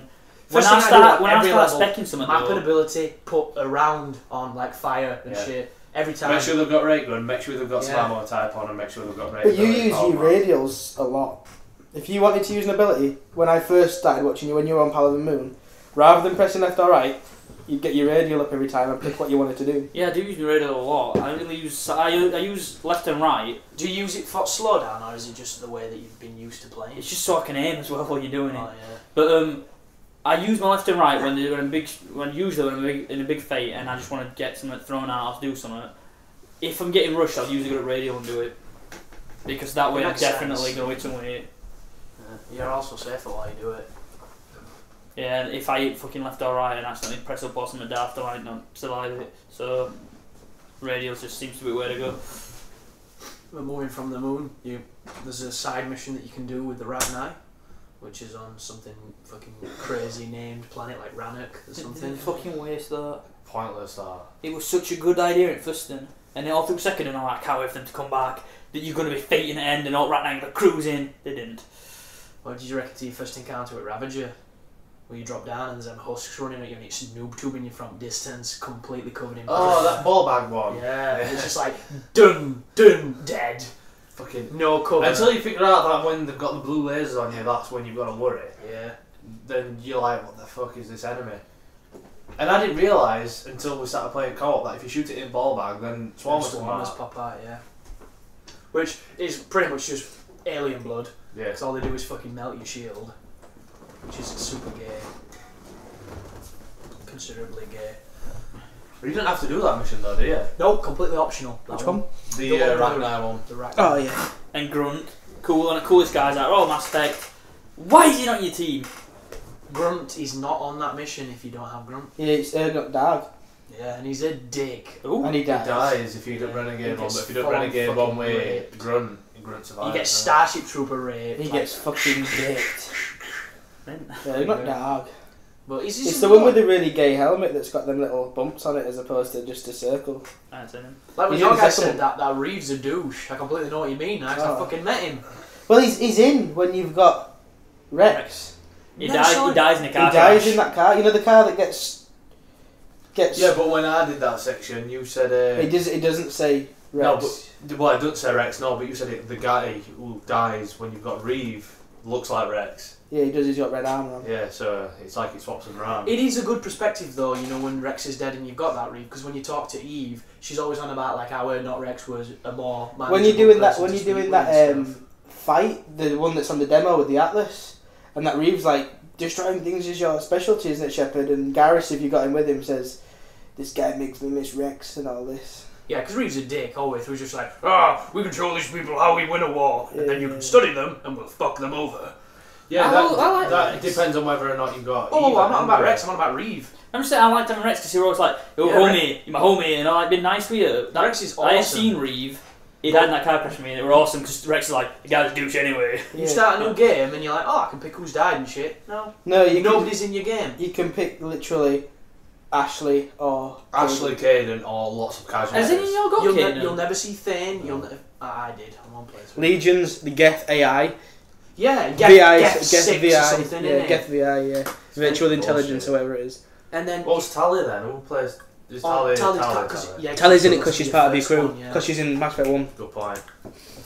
It's like Mass Effect 2 didn't exist. Yeah, it's literally there's none of them. You go to Grissom Academy, you'll not meet that Jack. You'll not meet anybody. You meet that guy that gets killed. Because I started Insanity because I didn't think I'd be able to do gold multiplayer, so I've gone back through on casual, and then I've changed it to Insanity to do the missions I've not done. And I saw Jack like. Sinead O'Connor, motherfucker! She's gone and grown her hair! Yeah. Like, what's happening here? And she's got an N7 tattoo on her arm. And her character, don't get me wrong, her personality is much better. But visually, she's fucking rough. I wanted to shave it. She's dead. Mine, she's dead. I always wanted to get with Jack on second, but I ended up with Tally. And I'm glad I ended up with Tally because I liked her. You always end up with Tally and then she betrayed you. She didn't betray me. Gary's getting on. She did not get on my game. She stayed with me. Garrus are kissing. You're walking on him. Garrus is the right player though. Well, thinking, chatting up the area. Aiden always goes with Tally, and then when he banged Tally on the new one, he went down into engineer, and she's like bent over talking to Garrus over the table. What's going on here? Damn it down, lads. That Tally love scene is the worst ever though. Fucking He's licking a Shepard glass. just licks a glass a little bit like, Oh god. and then that's Have you it. seen that picture you get a Tally? No. Yeah, You got a you get to picture see of it. you get a picture of Tally, you can see her face. Oh wow, she any good? Yeah, she's She basically looks human, but she's got like dark Drill lines here, like coming down her face. she ain't got coming up her face, she's got coming up her I I still thought they were coming down her face as well. No, she's got white Oh, they're eyes, just coming her up. face looks human, and then she's got two great giant fingers. Oh, that's not good. They've all got two fingers, haven't they? Like So E.T. hand Yeah, job. but she's like, I don't know, give you a shuffle or something, Liam. she's like It's that. like a toe job with a hand. But she's a lot better than I thought she'd be. I thought she'd be like purple or something. Do you know, I kind expected of, purple. when you said, oh, I've got a picture of Tally, and when I saw it, I kind of thought, Tits out like no, with no, a no, dick. I thought before I saw it, I thought, well, after I saw it, I thought to myself, well, I prefer it if I wouldn't have seen it, because you've got that preconceived, But you like, never see her in game, I suppose. But still, Tell you what would have been better. Be like, did you draw that in? I got a picture of Tally. Fucking tits and stuff. But there's actually a fantastic line with Jack. If you fucked her on Mass Effect 2, but you didn't romance her when you're talking. Oh really? Yeah, because when you're waiting to go through that door and she's downstairs and you talk to her, he's like, so how have you been? And there's one options that you pick where you're like, I kind of like you type of thing. She goes, why, do you want to just pin me up against the wall again like you did in the engineering deck? I'm like, yeah! Fucking get them jeans off, pull that shit down. And See, there's that whole thing that I told you. she just walked away. There's that whole thing I told you about when That's so tragic. when I spoke to her. There was the option of like, I want to keep this going, or Ashley's back now, fuck you, kind of thing. Yeah. And then it's like there's different dialogue options. That's why I wish, with like the Future Connect, we can reply and then respond. Because I'd be like, I just want to lick your face. Just like, fucking, Yes. We're going lick it. That sounds lovely. And then there's a mini game where you got to lick her face. Face licking, yeah. And we're already like we move, just like fucking. Future Connect is basically you've got put in your own option, but it's either a Paragon or a Renegade option. Yeah. But you get to choose your dialogue. You get to say your own dialogue. So in game, you get to say what you want. But they do the positive response. Like Admiral Hack is just kind of like, what are we gonna do, Shepard? You have to make a choice. Oh, you're breaking my balls. I am not breaking your balls. Break my balls, man. Break my bed. Fucking hell. But anything memorable from Rachni section? Rachni section. The bullshit of when you first fight a Ravager. that were an harder choice. What I don't as well, understand. When you first jump in and there's all that one piece of cover and you get Yeah, shot. that was That's bullshit. rough as fuck. But what I don't understand was That flamethrower, useless. pointless. Yes. But what I don't understand even more. My hand is a gun. I was like this. All right, shut the fuck up. I You can't say say you no. saved the Rachni Queen on 1. Sorry. There's a Rachni Queen in 3, and she's there. I am the queen. She's not a Rachni Queen though. Yes, she said is. She's not. If you She's save the her. queen from Fiston.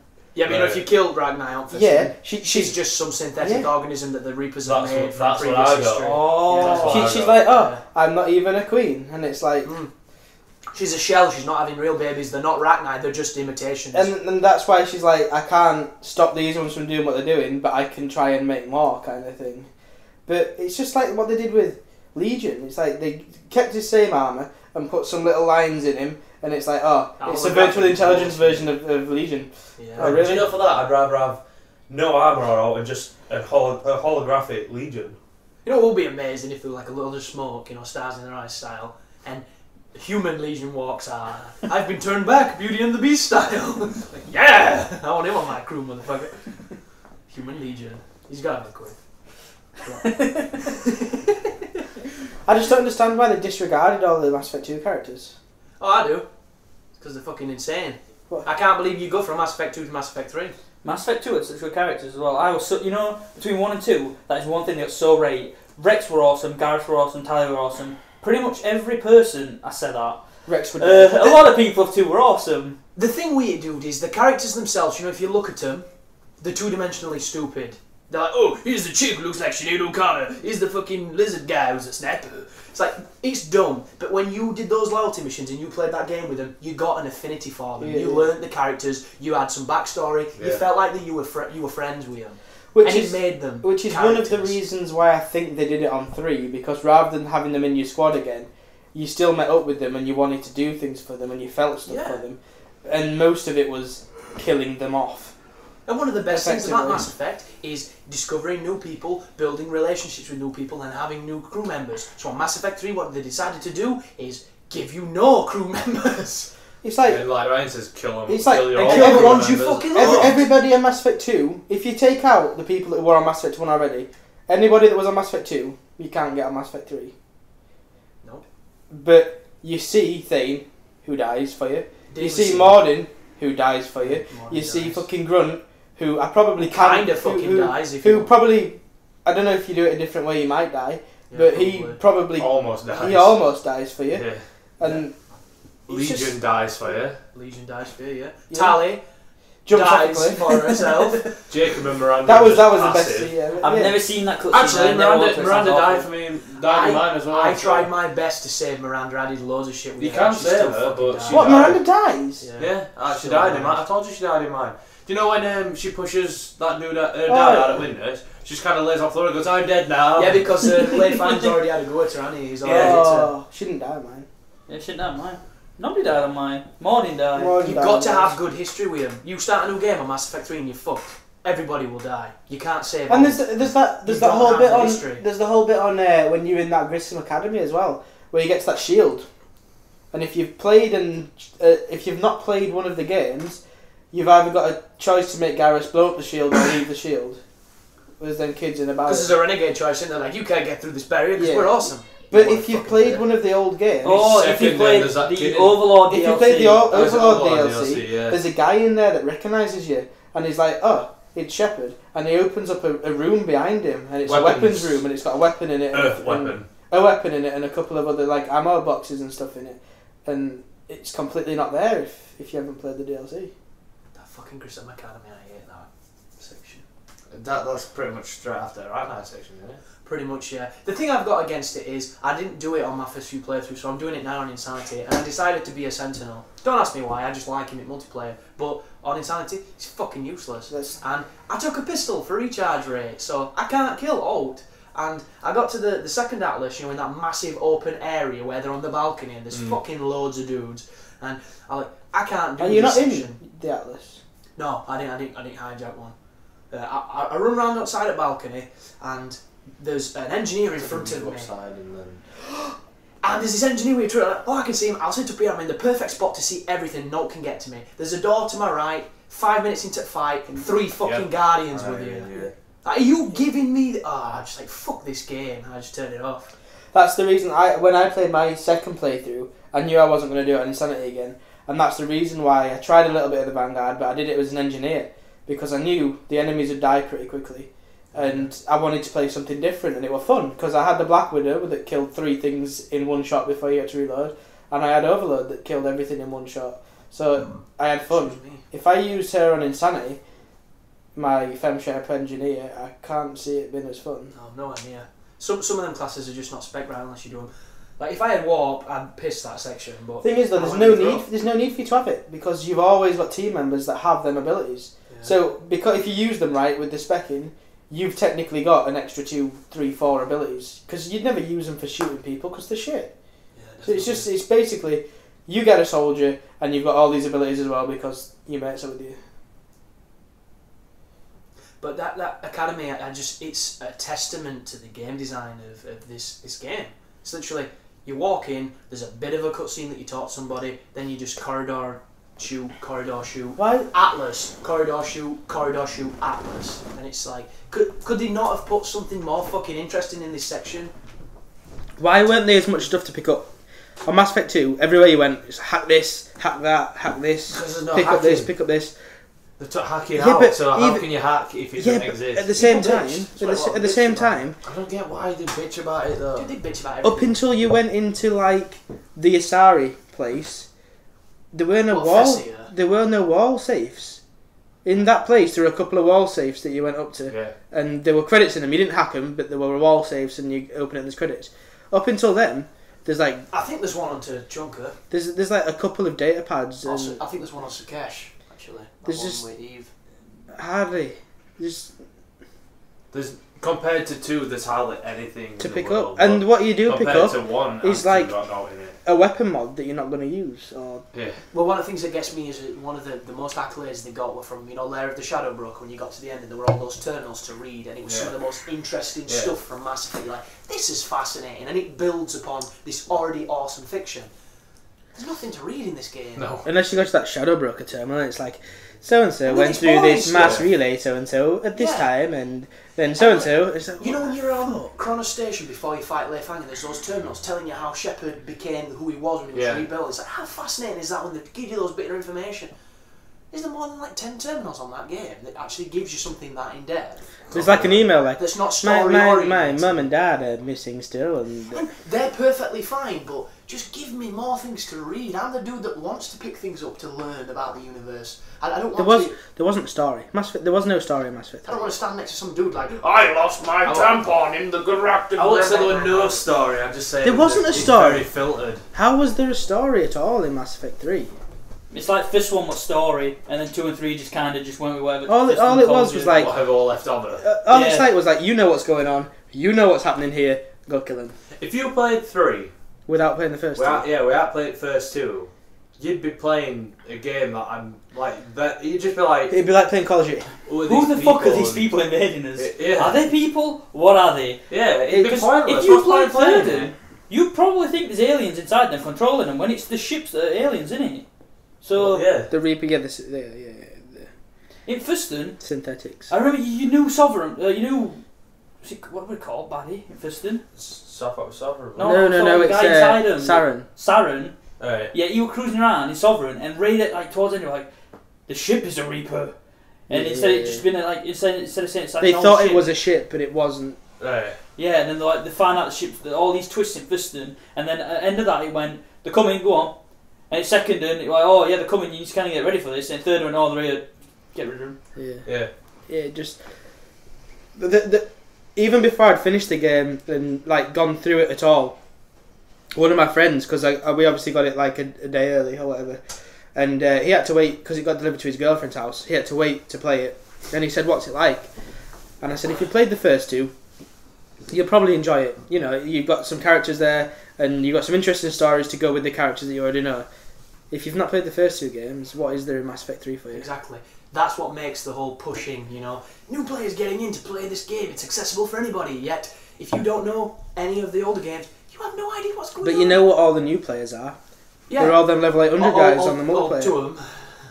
Fucking level 2000.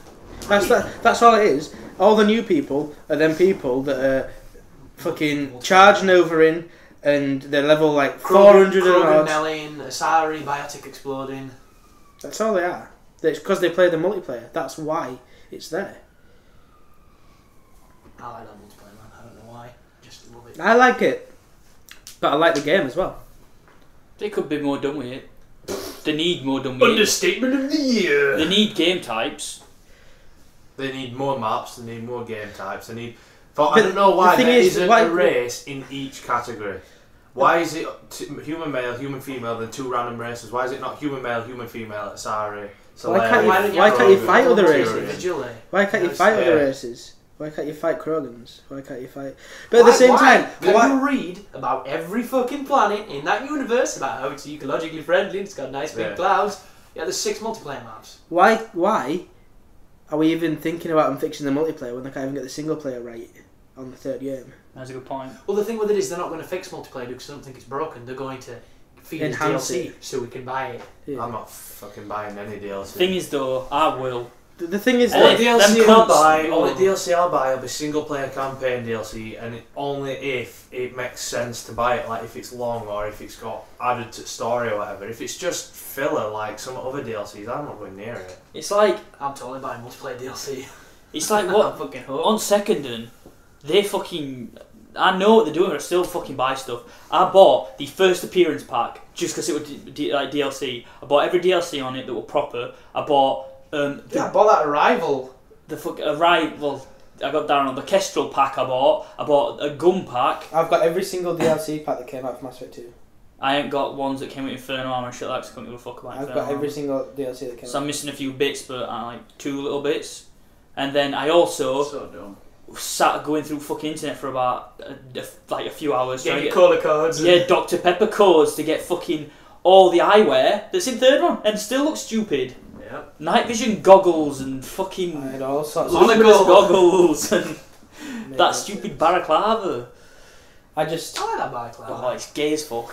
That recon hood is. Yeah, but with goggles strapped to it. It's amazing. It makes me look. That are bright blue. You'd see him coming a mile off. And his eyes. It's like Sam Fisher. Purple. You see, I mean, I've said to you guys, I like Mass Effect 3. I've played it through like 3 times already. It's like the next step from Dragon Age 2 for me. It's the first game that I felt this good about since Dragon Age 2, but I still just feel like it's missing so much.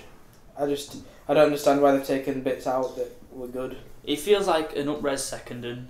I think at 3rd, and I don't know why I were expecting art and ordinary stuff because they went that far with Secondon. They totally revamped everything. I expected it to be more military-like, if you know what I mean. For some reason, I was convinced in my head there were a bit where they were rappelling outside a skyscraper. I think that was just Mission Impossible 4. You weren't rappelling, what? You were running with a rope. He rappels at one point. But I just expected something like that. Just something, these like set pieces that were controllable, like on-rail shooting bits. For some reason, I was convinced they were going to like scale that side of a skyscraper. Well, look at that Earth just section stuff like at the start, where everything's blowing up and it's all climatic and there's all those cities and stuff. Why are you not there for like 4 hours? Why are you not, guerrilla warfare in it for a bit? Because that would have been so cool. Don't get me wrong, I like getting out into the universe and stuff, but there is no excuse for you not to be helping out on Earth. Sneaking around sewers, sticking bombs to the bottom of chuffing.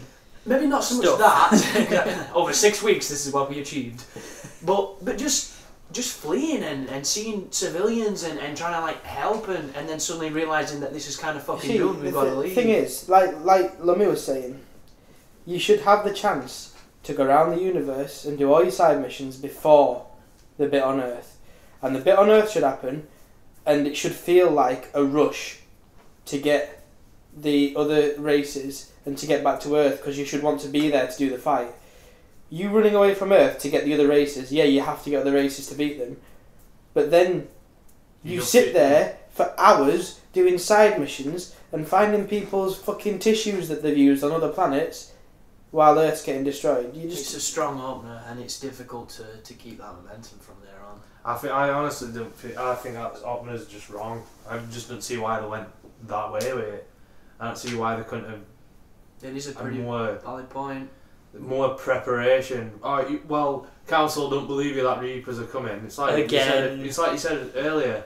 Fuck Council. That's Just do what you want and go off and do it, and then Reapers don't be like, you're wrong, Reapers are here, I've got a team, we'll sort them out. That's the biggest contradiction in it, because it's like, oh no, Earth's been blown up, quick Shepard, go get people around the universe. And if you land on Citadel, it's like, so, what's up? You been doing stuff? And if you, but the thing I agree that you should give this man a refund. Hey. So the thing is, if you literally just come off Earth and be like, I want to save Earth, I'm going to get all these different races as quick as I can and get back. This game is going to be like a couple of hours long, that's it. You should literally be able to, as soon as you leave Earth, you should be able to click on it and say, are you ready, Shepard? Fuck yes. Then you would win. Because you don't use the other races. you run and you press that button, then you run down a hill where you're invincible, and then you go up the fucking cloud of death. You can practically beat the Reapers on your own anyway. You don't use any of the war assets or the people that you get. So if you literally came off Earth and went back to Earth, you could finish the game. It doesn't matter what armour he's wearing either, does it? Because you always go down to like the same scummy looking. Yeah, because obviously that blast of light that the Reaper did at the end stripped you of all your armour. Yeah. It's all disappeared. I need one of them flashlights in my bedroom, just like stripped, naked. But yeah, I don't know. I like the game. I've played through it a few times, but it's got some bits to it that are just so disappointing. Could have done so much more with it. It don't feel like a fitting finale. Don't feel like an RPG. I wouldn't say that. It doesn't. Definitely feels RPG. How does it feel like an RPG at all? Because it's got RPG elements in it. What? Like customising stuff. What can you customise? customise? Things. What can you customise? Your armour, your guns, kind of. It's RPG elements. It's not fully RPG. Sorry, putting that scope on your gun does change it a different colour. So customisable. It is you level up and you get to pick ability slots. Well, yeah. But most games are doing that now, even if they're not RPGs. A lot of games are doing that. Yeah, FIFA does it. RPG elements in it, so it's not too far away from first with RPG elements. Except on the first one, there was loot. You were actually playing a role of a character. On this one, you could be anybody. Did you pick role playing option though? Because maybe it's a different game if you play role playing. What changes? It changes difficulty automatically. Basically. So if you put it that makes such a difference. Tell me a story. It puts you on casual. It's like there's narrative in there. I couldn't do that myself. I don't know. I don't see how you. Why would you buy a game to play a game for it to tell you a story? Why don't you just watch a film? Why don't you just play Final Fantasy X or Metal Gear Solid 2? That'll tell you a story. It just won't make much sense. Fucking hell. The Patriots and they're no machines. And I betrayed you and you betrayed me and... we're not talking about anything about Mass Effect. Can we talk about ending? No. I was going to say, is there any other parts of the game that you want to speak about? I don't know. Yeah, I just don't see... Fight were a bit bullshit. Yeah, it's an awkward fight that, but it's just because that cover's atrocious and then Phantoms are aggressive. Phantoms are ridiculous. That's the problem. Phantoms are ridiculous. I wish I'd have took Garrus with me, so I had 2 overloads. I had ED overloading like a mad head and... I think I had Garrus and ED. I wish I hadn't taken ED and Liara. No, I had James and ED, because at this point Chris had told me that James is basically your Krogan. Yeah, he's your tank. He's your tank. Especially if you're specking with fortification and he uses it. Yeah, I took a Tally and... I'll make him active at the start. Yeah, as soon as he goes to fight. I just don't Tally see... and ED? Yeah. Why would you take 2 squishy characters? Because Tally's usually alright, she never really goes down. Garrus is down more than she does. You ever tried using that marksman with a fast firing weapon? Doubles your fire rate. Does it? Yeah. Like Geth pulse rifle just ridiculous. Same with, is it Faiston? That's another one. Yeah. It's been buffed that. I don't see how you can say that it's not that different from the first one in RPG-ness. It's not. Except you can land on most planets and actually walk around and do stuff. Let's do a pros and cons to see where, as a consensus, this works out as far as RPG elements go. What could you do on Fiston that you think is an RPG element? Go. Exploration. Yes. Loot. Yes. Leveling. Progressive leveling. Unique things to the first one. It'd be better because you can level on them both. Yeah. Alright, okay, fair enough. So we've got loot, we've got the exploring. Are we going to count the Mako in with the exploring and the landing on the planet? That's the same pro. You could talk to people. Yeah. There were more speech cities as well. The Citadel. I can't remember. Just more places to go and talk. More actually, I'm up against a person, press A to talk, as opposed to I'm having a conversation whether you want me to or not. See, I haven't played first then, so I'm going on what you all have said, but what you said earlier about classes and choosing a class affects your weapons and all this, that's also unique to first. The thing with RPGs that you normally find is when you start, you're shit, and when you level up, you're good. On this new game, when you start, you're good, and when you level up, your abilities are slightly better. Your weapons don't get hardly any better. One thing to bear in mind about first game as well is there were so many more abilities, there were so many more things to put points into, but there was so much, they removed a lot of it because people got confused with it. And some of it was just pointless. Yeah, but it weren't if you know how to use it. It's like some stuff really works. It's like sabotage. That was AI hacking on the first game. The first game had sabotage. hacking, It's like there is a lot of fucking stuff on that first game that you think, why would you ever use it? And you know, when I've gone back and looked into it, it gets really good. It's like Skyrim. It's like Skyrim. Pointless. Skyrim, that's an RPG, and you can't tell me that some of this level trees on that don't have pointless things in it. No, but let's stick it to as concise as we can here. Saying Skyrim doesn't. What other pros do you think Mass Effect 1 has, aside from what we've mentioned? The length of it. It'd be a pro. If you wanted to play an RPG, length is a good thing, because obviously you don't want to go into an RPG and go, oh, blah, blah, blah, dead, done, that end. That's end. See, the thing is, that's not what you want in an RPG. You could land on every planet pretty much. There wasn't always something on the planet, but you could at least visit. And with the whole conversation that you said, you talk to people to find things out, not just listen to people to get a mission. You talk to people to find stuff out, to get your intel and to get stuff like that. And also, it had like screens and emails and stuff you could read, and it tells you backstory. There was a lot of stuff. Which is indicative of a first game because it's building the genre. All that stuff you could read though, was just codex stuff. It went your codex. Yeah, but there's on hardly this any one, codex stuff. you run around and it puts it in your codex automatically. Yeah, so you're clicking on have the you window looked- in but Normandy. dude, that is all about performance-wise. That's something that they've made better, because on the first game, the menus on the first game, if you don't remember, were fucking horrible. Going through your armour and going through your weapons and stuff was the most laborious thing you can do. It was ridiculous. But it was the first time you had a codex, so when you read it, it made sense. It was awesome. Mass Effect 3, it's the same fucking codex you got on the first I game. never read the first It's just embellished with the new stuff. I read everything. I loved the first game. I got obsessed I read with the it. bits that were interesting, but when it were like, ooh, Alliance Windows, I didn't read about fucking... Dude, I read every planet. That's why I'm so pissed off with Mass Effect 3 when I can still read all the planets and it's just It's a the healing same. gas giant. I know, it's a blue giant red star devil tusk. But anyway, Mass Effect 1's pros. Mass Effect 3's RPG pros. New I stuff. can't say all. It isn't an RPG. It is an RPG. There's no way you can say it's an RPG and not sound like a douchebag, because it is an RPG. It's not. It is an RPG. It's got RPG elements, but it's not. What could you do with RPG. weapons on Mass Effect? Purely Could you RPG. add all mods to them, or is what you said mods is a I new wouldn't go thing? that far. Can you remember? I would. Wait, what? Sorry, what? Well, it's a Mass Effect 1 question, dude, so you're probably going to struggle with it. okay. Weapons on first game, you could upgrade them, but I don't think you could put it on them, could you? You can't, you couldn't, couldn't like, put mods. You got two like tracks for Oh yeah, because you could do different ammo, couldn't you? Like that Yeah, super kick ammo. that fucking overcharge your gun in one shot, but blew the fucking. So gun in half. mods aren't even new; they're just a little bit more just cosmetic now. So different, that's yeah. not even a point. The new mods, you at least change your gun and stuff around them. But it's not new, dude. We need an RPG element that's different from what they had on the first game. You can ping planets. Oh, you couldn't The scan. mining, You couldn't scan, but scans- that was a Mass Effect 2. But it wasn't but on the first one. it's slightly different, I suppose. There's the whole Warfleet aspect of it, getting stuff to The build war towards an assets. armada, kind of like building a bit of a That galactic does empire. feel good, that, but it's. But it doesn't do it anything. should have more physical repercussions. You should be able to turn behind your ship and see the fucking big fleet there. Well, Or like, You should be able you should be able to fill up. Look It's at fucking Peace easy to Walker. fill up. Peace Walker is a PSP game, and you go to a base, you assign R&D stuff, you assign people to go on missions for you. Why the hell is that holographic table thing when you look at your fleet? Why aren't you telling Turians to go and mine a planet to come That'd back be with bullets awesome. and shit? Or Just why? So many things that you So could Wicked do. End 2, where you go into battle and it turns into a fucking strategy where you're moving units and stuff. I think they should put some old school, done a million times shit into Mass Effect, an arena where you go in and fucking punch people.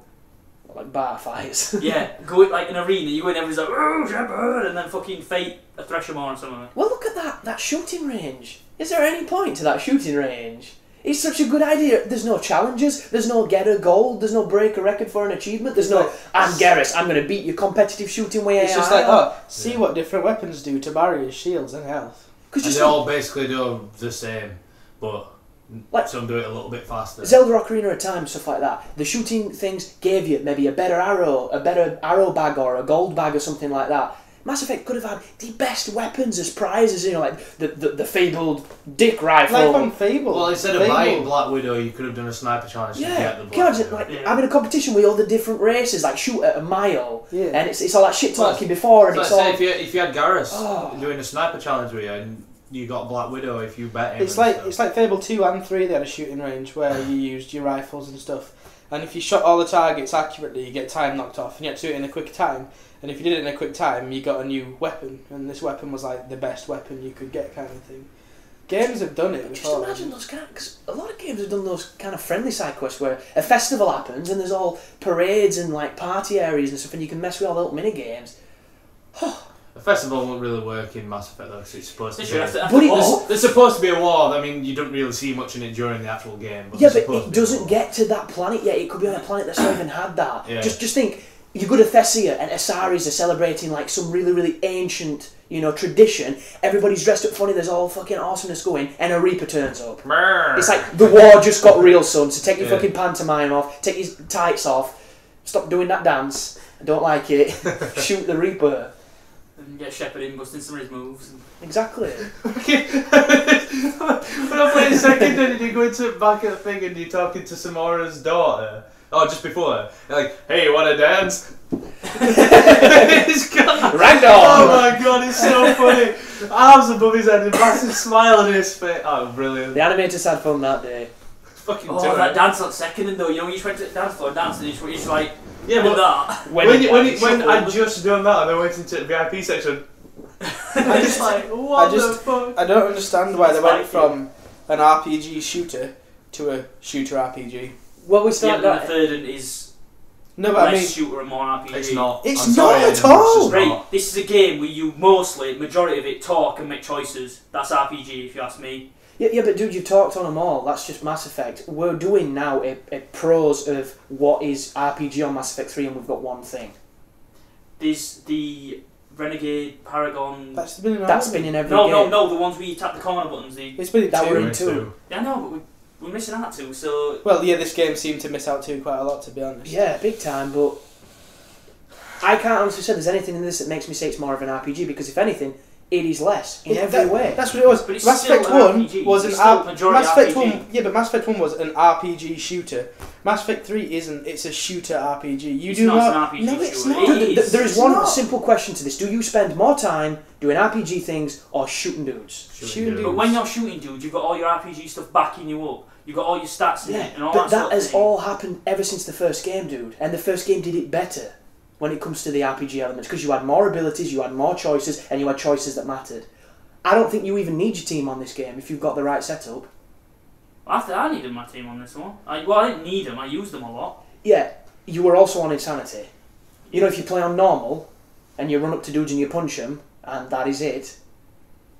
Like, half of the people in the world, which isn't that many because you can only land on like 2 planets, don't even talk to you. They talk, and if you've got subtitles on, you might catch what they're saying. They talk through you.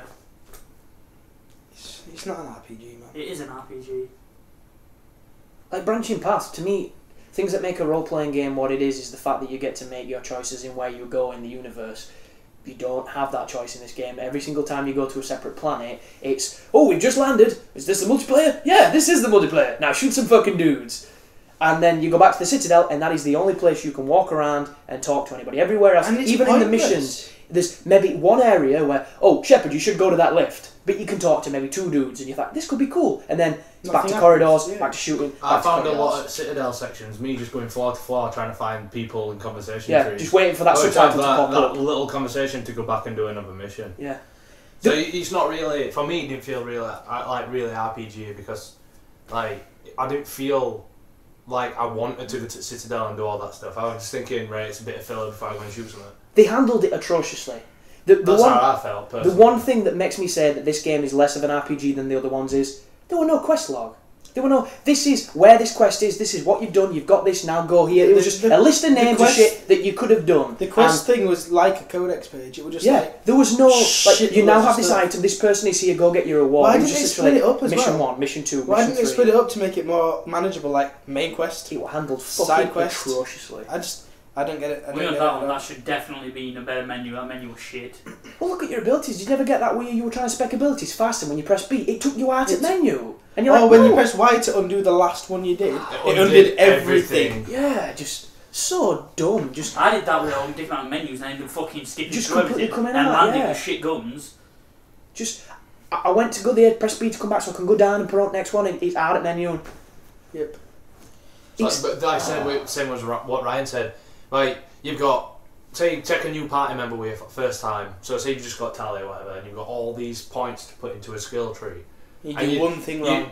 For me, I did all first 3 in every area, and then I progressed into next things like taking me time to choose, and then be like, no, I'm not sure on that one. Yeah, I'll ability delete that recharge one. damage, so you've got them. Yeah, and then be like, I'll do this one instead. I want to get rid of that last point. Is it Y to undo? And then you completely back to square one. You got to do them all again. It's not an undo. It's a restart. Basically. Yeah, it's a reset. So annoying. And do you know? So this is right. I've never done it. So it takes away just the ones you've leveled up, or is it completely wipe all of them? Basically, right, do you know if you start, say you've got first time you use a character, you've got 31 points to spend. Yeah. And you put in all them 31 points, and then you look at what you've done, and you think, you know what? I don't like the last decision I just made, and you want to redo that last one, and you think. Press Y because it's like Y to undo. Yeah. So you think you're undoing one, you undo everything you've done. Yeah, Right, reset. so if you're only spending 3 points, it's not a problem. But if it's you're just I thought where you said it, I thought you wiped the entire skill thing. So instead of paying if to you do put it, all you could the just do skill it, tree in, then you're done. But if you've just what you done 1 point, then no, you're done. Yeah. What it does is, if you're in the situation like I am with my Sentinel on Insanity, it enables me to respec so I can actually get past instead of hitting a wall and being stuck. So you can at any time go back and alter the way you spec. And if maybe there were more strategy in that, you'd do it more. Yeah. But you don't need to. I don't know. What people have to bear in mind as well is this is not coming from a position of hate. This is coming from a position of love. What we're saying here, we're not shitting on this game. We're so invested in what we like that for them to do what they've done on this game makes it's an offence. It's like what we've all said. We've all really enjoyed the game. It's a good game. You really like multiplayer. We all enjoy the multiplayer. It's like the game itself is good. It's just there's a lot of negative points. It's the last game in a trilogy that could have been the best game in trilogy of all time, and they fucked up the third game. Why isn't there any like the missions that are in most RPGs where you do you go to somebody, it's like I need this, and it's like I've got one. But you need to do this quest for me before I'll give it to you. Or you land on a planet and a cutscene kicks off and you're like, hang on, what's happening here? Yeah. You're like, whoa, something's happening here, this is cool, let me look down here, Never. It's like if you go... before so tragic. When you first start game, if you go from planet to planet and you ping them all and you get all assets before you do any missions, you can go to Citadel and cash them all in straight away. You don't even have to have the conversation. You don't have to have the mission. Yeah, but how bad is that handled? Because you know when you go up and you talk to them, they're like, I could really do with this. And if you've got it don't tell you you've got it. It's just like you go and try and scan a planet. You've already scanned. Now, if you've already got it, it's just like, oh, I heard you. They don't even do the initial conversation. You just get them. I've had a different experience from me, dude, because I talked to a dude who asked me to look for something. I spent 40 minutes looking for it, and I already fucking had it. I had one where I'd handed the mission in, got the experience for it. It was still in my quest log as active. Yeah, I had the exact same. I've had one where I explored. I even remember what galaxy it was. Got Kite's Nest. I went 100% of it. I went to Citadel. Somebody gave me a mission. I looked over it again at 85. Did you get that with Bile of Von, where it's like, go find Ilrune, my home planet, and you've not even unlocked Ilrune until you do like 5 more priority missions. Yeah. So you're looking for a galaxy that doesn't exist on your world yet. How does...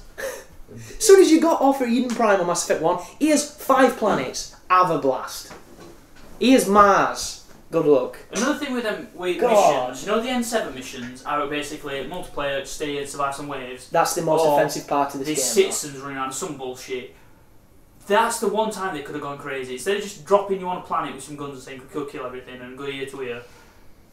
Why didn't it do? It did it little bit on Secondon. You know where Garrus is following that guy around, and you follow that guy around. You like snipe this guy's obviously indoctrinated, take him out. And you're going to follow him around until you can snipe him or something, or just do... And there's that thing, loyalty mission, where you've got to follow that guy. I think that's one Aidan might be thinking of.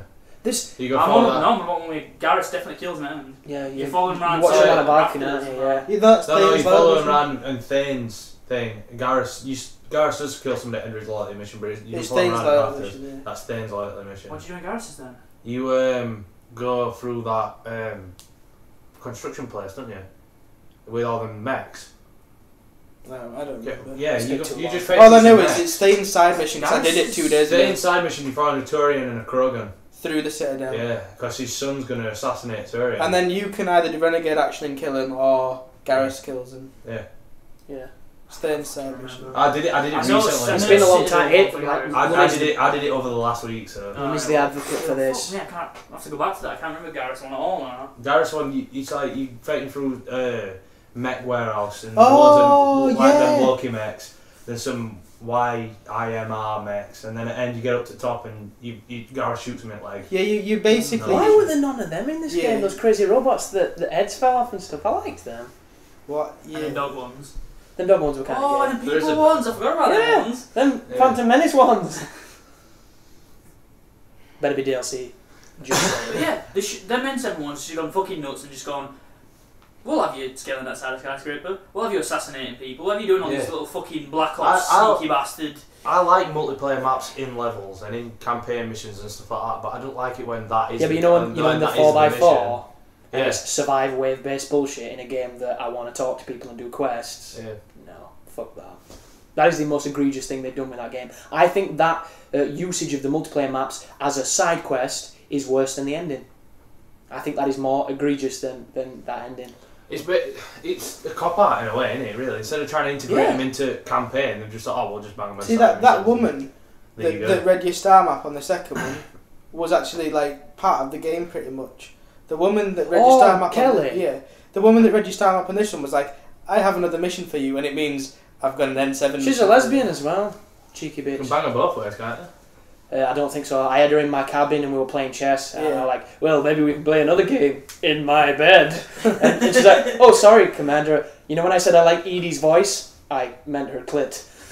Well, you get shower with her or something, I think, when you do lesbian sexy. There's definitely the lesbian one, but you can't do it with You do it with Ashley as well. I was playing chess with her and I'm like, I went to someone else, someone far away. Same way, Liara, she's like, Shepard, let's bang. And I'm like, no, there's someone special to me. How can you not bang fucking Liara and because choose Tally? In her blue bubble. I'm with Tally. I didn't even know if Tally were on this game. Yeah, I was saving Shepard for Tally. What, Liara's sexy? Yeah, I'm just like, seriously, bitch, you're like a fucking alligator.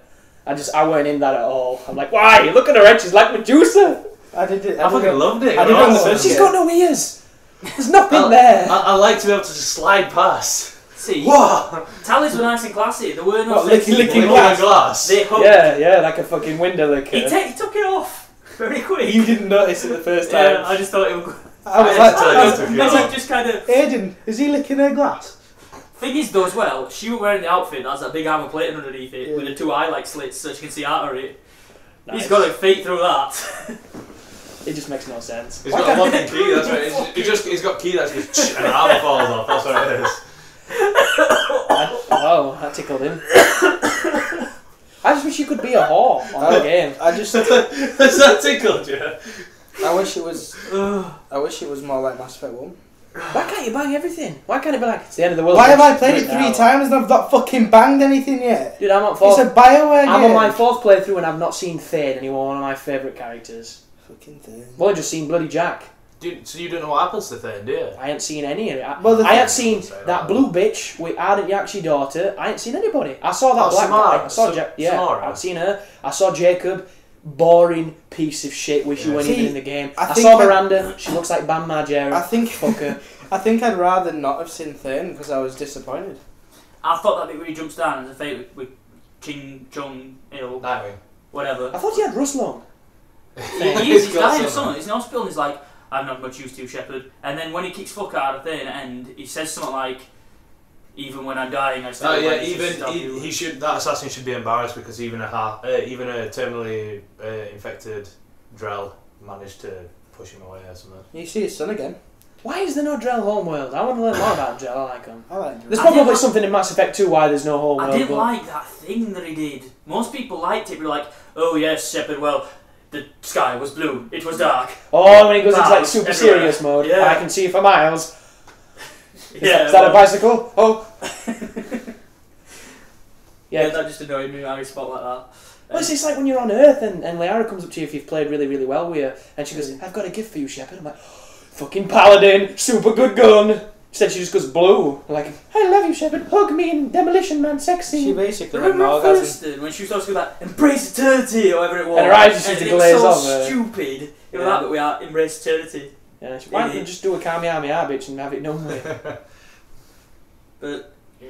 I do think that Earth section, you know, when you've got your team there and you can speak to them all, and if you've been doing a lot with them, you get some really nice moments. Do you know the Garrus bit? That Garrus is a good bit. The Garrus bit, I actually, when during that bit, I was like...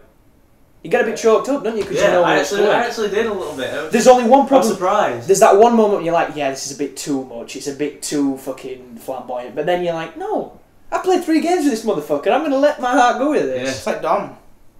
It's not like Dom, because that were about as upsetting as a turd. All the good thing about Dom was that fucking music. Yeah. The best thing about Dom. Why don't you roll out a car? Why don't you jump across roof when everyone else is? That's like that fucking Phantom Menace fight scene, that. Like, oh, everyone's leaving, I'll look over here. He could have jumped out of that car. Dude, he could have drove off. I fucking would have. Thing is though, he jumped down, got in that, and drove off. They could have just followed him. Yeah, there's all them bloody gunkers like, something's happening, I'm not shooting, I'm just going to keep dancing. So, it's like if he can manage to jump past them all and drive off, and they're one's trying to escape, they could have jumped down after him and followed him and just run down that road. Why is that tanker could move that fast? That's my question. Because that tanker moved quick when Dom was driving. Yeah, you know when you watch that cutscene, you know, if people aimed, instead of doing Arnie hipfire, like it's dramatic or something, they might have killed more fucking locals. Like they're not looking in the same direction. Yeah, they're all just like, yeah, we're going to hit stuff if I don't look. So dumb. I just thinking of Bollywood Halo thing where he's still on top of a dropship, shooting down, not even looking. It's like that. We've talked about this, that's what Shepard should be doing at end. Oh my god, that's fucking... The thing about the end of the Mass Effect though, when you go through, when you talk to all your team... End? And you talk to all your team, and then you do the speech, whether it's like comrades or... whatever, you do the good or the bad speech at the end. Friends, dickheads. Why aren't they? Why are they not all with you as uncontrollable AI when you're running through Earth to get to that button? Why are they not all there? Why do you not have an 8-man squad? Yeah, it'd be pretty cool if like you had like some Tally running in front of you and getting like shot in the shoulder or something, and then like Garrus picking her up and running off to make the sex. Not on my watch, sexy glass. But you know what I mean? Like Ryan says, if you had them all just like picking each other up and pushing each other on and that, it'd be probably awesome. I've done it a lot of times. On Mass Effect 2 they did it. Mass Effect 2 it was Dragon awesome Age well. They did it. At the end of Dragon Age, you got all your people, and it did the same as like on Mass Effect 2. It was like, who do you want to head your second squad of people? And you got to pick out of all your people. And then you could see them shooting at the other side, It did it on Dragon Age 1, it did it on Mass Effect 2. You can see on Mass Effect 2 shooting? Yeah, they're fighting at the same time you are in different areas. Yeah. And you can see, I didn't notice you could see it. There's some fucking awesome bits on that game. And then on this one, it's like, I've spoken to them all, I've given you a big speech, we don't see you again until you land on that fucking synthetic island. You know it should have been, you know at end after he gets lasered, in that fucking dickhead marauder comes around the corner, Garrus should just blow his head off and you turn around and Garrus is laying like some rubble with his sniper out. Shit like That'd that. be awesome. Well, one thing I think could have made that section better, you know when you get into the Citadel and it's just like, oh, I followed you, Shepard, I'm mysteriously here as well, I'm Keith David. Instead of that nonsense, you know when you're on ground and you're walking slow-mo bullshit, that should have been Anderson carrying you. And he should have been pushing you towards it and you're just there with gun doing it, because it'd explain why he's there, as opposed to, I've just followed you, but I'm ahead of you. Yeah. But I followed you. And I'm somehow completely uninjured, even though everybody just got blown to shit. You could have alternate bits. You could have alternate bits. If you've got all your team, you could have Kasumi turning up at a stealth mode and fucking shanking. You could have Normandy doing a strafe run. Look, that bit when you're running down, rather than having you as just invincible, you should have, rather than the Reaper just firing it, you should have shitloads of dudes and your guys are clearing a path for you. They're there, taking everyone out, you're running down this hill, getting to the end. Only one man needs to make it through and it's you, and they're there. Well, it's basically trying to sacrifice a sense to get you to there. That one Reaper that fucks everything up. Why didn't Vega just drive a shuttle into it like he did at start at game? He's like, I'm loco, yeah. Oh, no, you're not, are you? You did one thing. Now you just fucking. Oh, rather than rather than using that second rocket launcher on the Banshee that comes up, keep it in your back pocket. So then when that Reaper comes up at the end, I've got a nuclear weapon. You're dead. Why were Earth 30 minutes long as well? Why were it not like a full-on battle for Normandy? Well, all we got to do is cross this no man's land and press this button. You followed a bunch of Makos and then you defended a bunch of missile sites. And all the Makos were doing. I did like London. Drawing fire. It did look nice. And I like how the red telephone boxes about and stuff. I know it's wait, I like white glowing and stuff. It felt like it could actually be London in future. It didn't feel like bland white colony. I did so like that in bit. Vancouver at start of game, when you've got these towers that look sophisticated and everything looks crazy futuristic, and then we go to London, there's a fucking phone box and a lamppost, and that's it, and like a bush. And We live in primitive times already. Where are we in future? Like the poorest planet of the world. London felt it felt like it could be London. Yeah, but that place off the beginning at first, it felt like any generic place. It felt like future space. London on Earth felt like London just minus all the fucking ethnicity. If you do look round, it has got like futuristic buildings and stuff. I like that mixture of old and new. It looked like Big Ben, Towers of Westminster. It looked like the market to a bigger city. It looked like slums. I wanted to shoot Big Ben. When you had that rocket launcher on that roof, and there was a Reaper there, and there was Big Ben, I wanted to shoot Big Ben. I was like, fuck the Reaper, I want to shoot Big Ben. It's like in the future, London is officially a favela, because it looks fucking doggerel. That fucking dude at the end of the game like popped up like I was in the trailer. Remember him? Yeah. I was there for like 10 minutes, like, what the fuck is him? And then like, I was sniping people from Big Ben when I saw Shepard the first. I'm like, oh, it's you! See, I didn't click onto that at all because I didn't watch that trailer. It's him. The first screenshots where it's like, BioWare are doing a new game. What is this game? What is this game? It could be Iron Damage or whatever the fuck it would call from 20 years ago because it's got the same or barcode it could be as Mass Iron. Effect because it looks like fucking Mass Effect. Those screenshots for the original competitive multiplayer that they designed, it was first person. The screenshots at Avenger first person with scope on it and shit. It actually looked pretty good, I thought. Might be weird. That's just like putting them third person mods into fucking Call of Duty. Yeah, I've never been a fan of those. Dave plays them. Yeah. That's the end of that. There you go. Dave plays them, that means nobody should play them. What are we Dave? Right, okay. The same with Citadel, when you go up into Citadel, why was that not you espionaging the Citadel and making your way forward and just...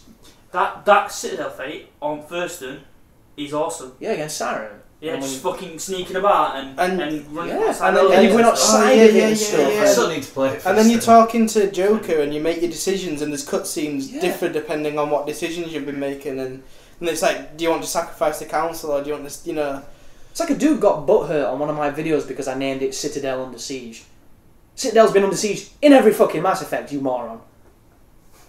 Nothing's changed there, no spoiler there. Yo, Citadel, busy place. Gonna get attacked. It's always busy. It's just saying stuff like this now. Why the fuck weren't they sat around a table? Because we can just say stuff like this. They were making it. Why can't they just be sat there and going, when Shepard's going towards the end, why ain't Gary shooting at some rocks? Why ain't fucking James outside and beating one of them to death? Dude, there's a playtester team that play this game through every single phase of its development. How did they not go?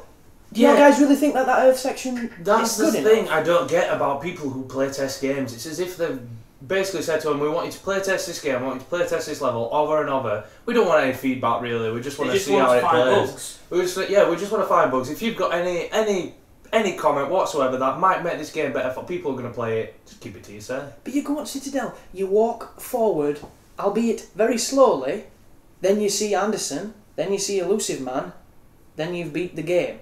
There is no boss fight, there is no resolution, there is no nothing. And if you don't shoot in Elusive Man and You shoot die. in its game over, and you've got to watch the whole cutscene again. Yeah, there's no choice in dying. Naturally, there is game over screen. I've done that too, Lummy.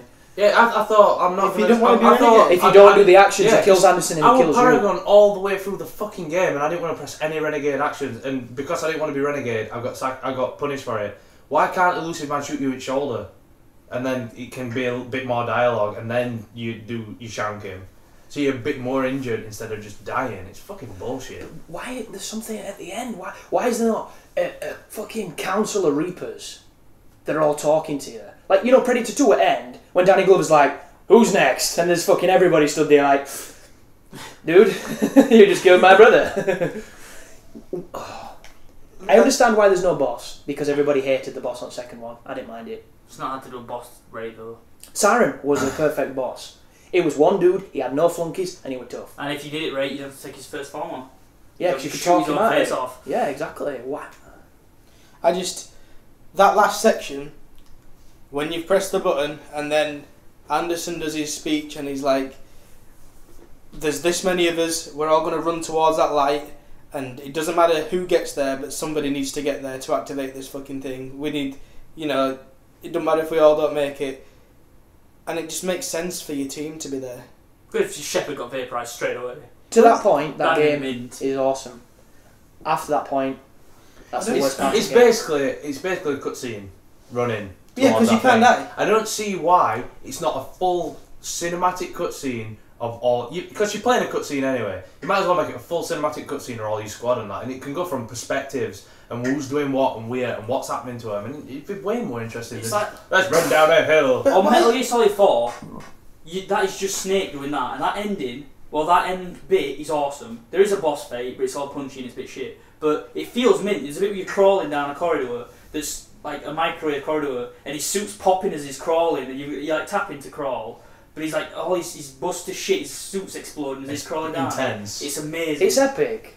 And then he's on end and he's fighting Ocelot, and Ocelot's going through every stage, you know. Yeah. And all music's changing with him, and you're probably beating fuck out of each other, both knackered and. Which brings me back to my theory of Anderson should have been a Reaper, and you should do a fist fight with him on top of a Reaper. That should have been the boss. After Mass Effect 2 did it, why weren't the loyalty missions so that at the end when you land on Earth, you could send certain people to certain points on the map at the end? You're like, we've got to go across this no man's land. Well, we'll have you there with a team of snipers covering this area. We'll have you there doing this. And then, depending on who you put where, depends on how many of them are left for that run down the hill at the end to help you out. Do you want to get on to ending now? I'd not really know. What did you think about the whole Catalyst thing? That was the biggest fucking stupid. When they were on about when it turned out to be Citadel, and then it completely lost all I kind of like logic. it. It turned out to be a little kid, didn't it not? But that's later on. I'm on about when we found out it was the Citadel, but we didn't know what it was going to be. I like the idea of the Reapers left the mass relays, the Reapers left the Citadel, so that everybody could evolve at the rate, so they could come and wipe them out. I didn't like the idea of they've slowly been getting built over time, and the Reapers just thought, fuck it, we'll leave this here. It was stupid. It was fucking bullshit. If something's being built by every cycle after cycle, and it's getting a little bit better. You think Reapers would go, hold on, we've seen this last time, but there's an extra bit. Maybe we should stop them from making this then. No, but that's not what the Reapers are there to do. Yeah, but they get that many black pen. Yeah, but that's not what the Reapers are there to do. The Reapers are there to wipe out organic life, to refresh the thing. They're not there to destroy, like, you know what I mean? Yeah. The technology exists so that the species can rise again to be terminated. But the Crucible is made from nothing. It's made from scratch. Yeah, it's just the Prothean tech. Yeah, they make it. So it's made out that Crucible is made every cycle. And they just iterate on it a little bit more. So Reapers know what's going off. They know that thing's being made every cycle. Man, Lucy Mantic's off, and they go, ooh, Citadel, grab it. But the thing with it, if you think about it, the Reapers also know their role in this universal cycle. So if they're fated to be killed by the Crucible, that is their purpose, and they will not deny it because they're of higher intelligence. Yeah, fair enough. The Crucible is Reaper tech. Yeah. But Citadel. I still think that if the Catalyst turned out to be Earth, and your choice was destroy Earth to kill the Reapers, that would have had the most weight and made Earth the most significant part of that game. Which it's supposed to be. We lost it at the start. Yeah. There was no way we were getting it back. If that could have been the choice, that could have been the I've got to destroy my home to save the universe, that would have been perfect. Yeah, but what were it? Fucking Bahamut kid off Final Fantasy X. Why are you not asleep? Definitely, it's like, do you want your race to survive and all organic life to be wiped out? Are you selfish or are you selfless? It shouldn't have been, are you synthetic? Are you mild and tasty when you push two handles down? But what is the actual what is the good ending? Because there's the ending where you kill yourself and you kill all synthetic life. Tried to control, and I've done the blow up. I haven't done the. I've done all three now, and one of them, you destroy all synthetic life and all the mass relays, but organic life gets left alone, and the Reapers die. And everybody's left on Earth. Fuck. Yeah. Then there's the other ending where you take control of the Reapers, and they go away. Synthetic life is left as it is, and you destroy the mass relays. So you've still got organics and synthetics, and apparently it could all this shit could kick off again because you've got synthetics versus organics. I will say one thing about that ending, when he's grabbing the mandals. I thought that was cool, as his new material. Oh, that is pretty cool, pretty badass. And then there's the third ending, which to me has got to be the good ending, which is... Because you need more war assets. I haven't seen him push up down. I want to see where he goes, he like... Have you done middle one? No. The middle Like, one, yeah. It's pretty cool. He's like, he's like hobbling towards it, and as he gets closer and closer to the end, he gets faster, and then he just like sprints into it. He drops his That's pistol, quite yeah. cool. So that handle one is the closest to Metal Gear Solid 4, that tunnel. It's nowhere near, but there's one moment when he's doing it and he's like, he's getting flashbacks and then his face starts to go in, And like, go on, Shepard, fucking do it.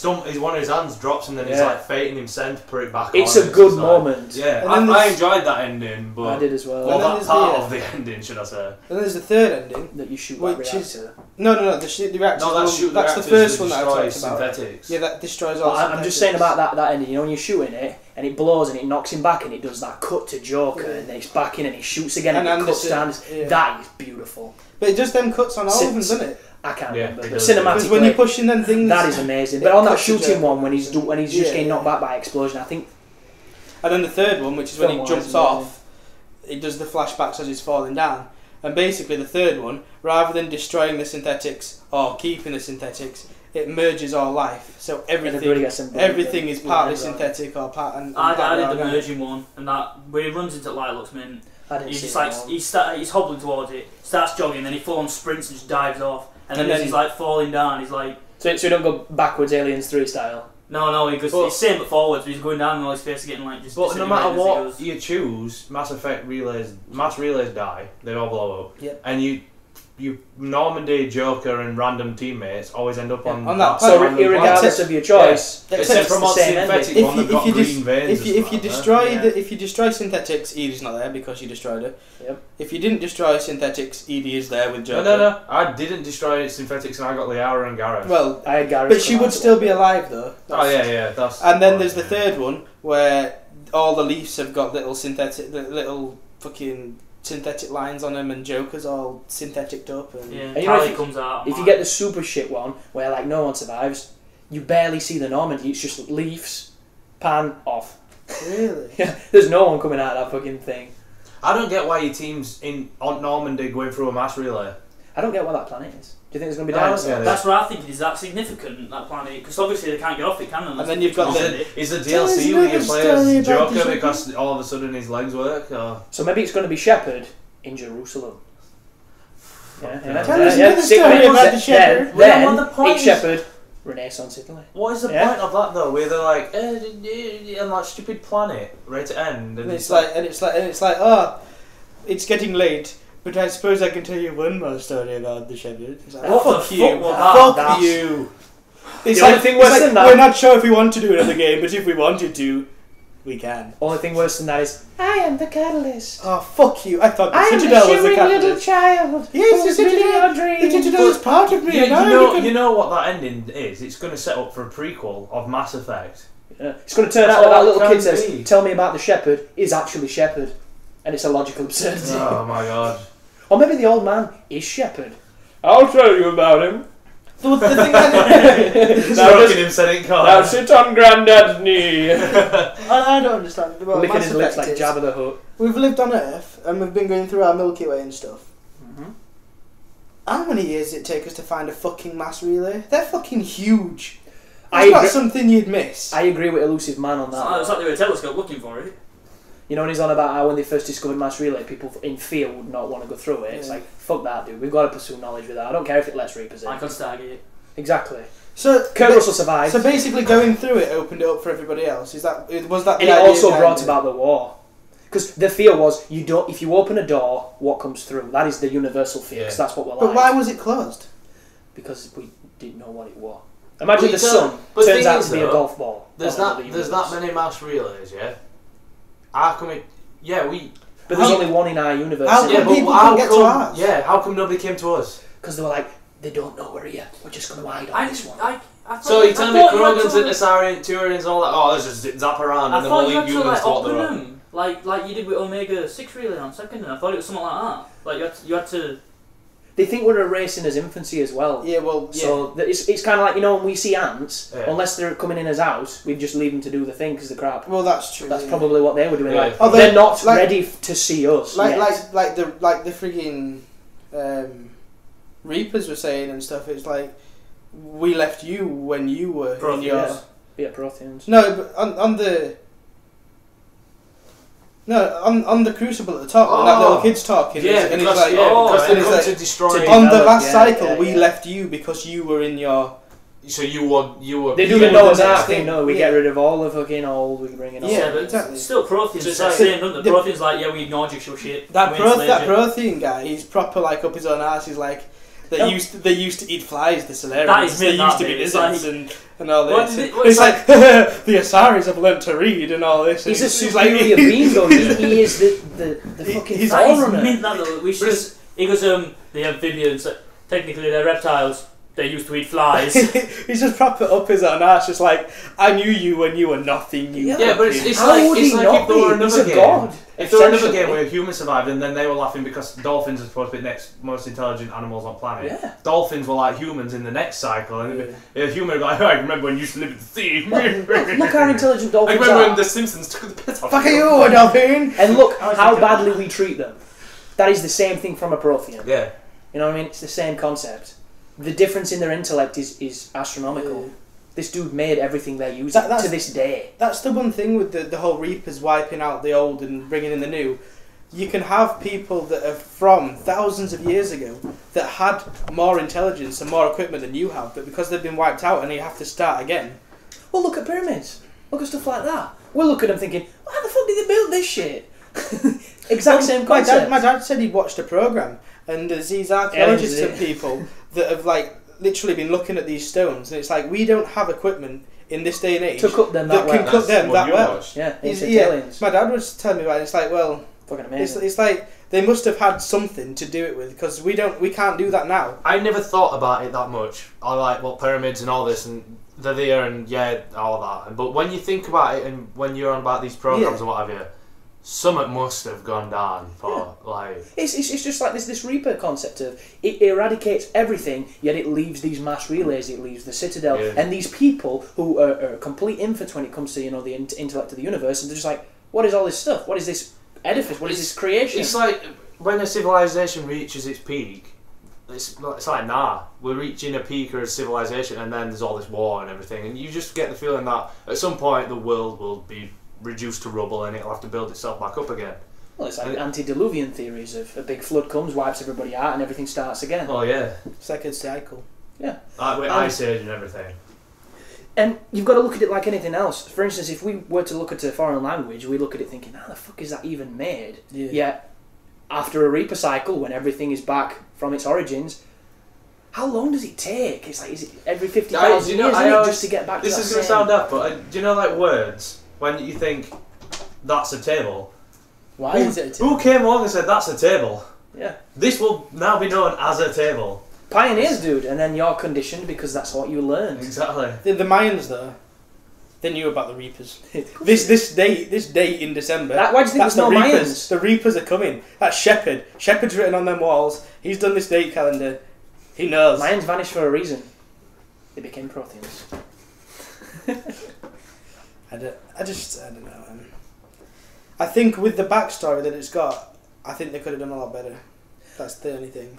My biggest problem with the ending, which I'm sure a lot of your guys will mirror, is this is an indulgent series. This is a series that has so much fiction, so much canon, so much of an investment in its story, in its characters, in how well developed it is. And then the ending is, you won the war, fuck you, see you later. Well, that's the thing. We've just been sat here for, half an hour talking about stuff that if you don't play the side missions, you just played the game, you wouldn't even know about. Happens, yeah. And we're talking about stuff because it's a story, it's the full game as a story. And then you get to the end and it's like a kick in the teeth, and it's like... It's too vague. You expect it to go to every race you had an investment with, every character that you what liked, happened to them, and show you where they are now after this event. What did your... Even though there's only 3 options, what did your option do? What repercussions were there for these guys? It needed a 2-hour ending. Yeah. It did. It needed Metal Gear Solid 4's ending. It needed fucking... Old man in a graveyard, talking for 40 minutes. It's just like, it didn't do it that well, but like on the first Dragon Age, which is BioWare, they didn't do a cutscene, but they had a load of like still pages with images and text, and you read it and it's like, so-and-so did this. When he exited the vault, he decided to be a dickhead in Wellspring. It's like, what... At least you know what's happening, at least it's giving you a little bit of something, rather than, oh, they've landed on a planet, and oh, fade to black. I'm saying this right now as well. You know, all these people petitioning for a better ending under the illusion that they're going to fix the ending just because Bethesda's decided to. They're not going to change that fucking ending. The instant they change that ending, they give up all creative license and they admit they are wrong. They'll not do it. Right? You know, they can't do it. On one of statements released by fucking Ray Mizubuga, Casey Hudson. No, the fucking Directive. Ray Miyazaki, him. He put a statement out saying, my first response to everyone complaining about the ending is to look at all the critics' reviews of this game. But in hindsight, we are listening and all this shit. I'm like, look at the critics' reviews of this game. They're not fucking mentioning the entire game, not the ending, you prick. And I bet none of them liked it. I don't think there's many that That's mention the ending. Only person I know that's even gone into that is Jeff from Giant Bomb, because that's what he does.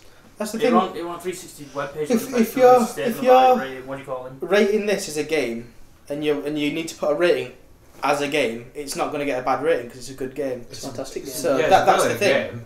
But from fans of the series, in the grand scheme of Mass Effect games, it is not the best Mass Effect game, and it had every opportunity to be the Gears 3 of the Gears series, to just take everything and make it better. Because if you think about it, I know there's flaws with all of the Mass Effect games, but if you took big flaws, if you took, we're looking over them. If you took Mass Effect 1, right? If you took Mass Effect 1, gave it Mass Effect 3's graphics and gameplay, so it wasn't jittery and it looked nice, that game would be far better than the third one. That game looked nice at the time.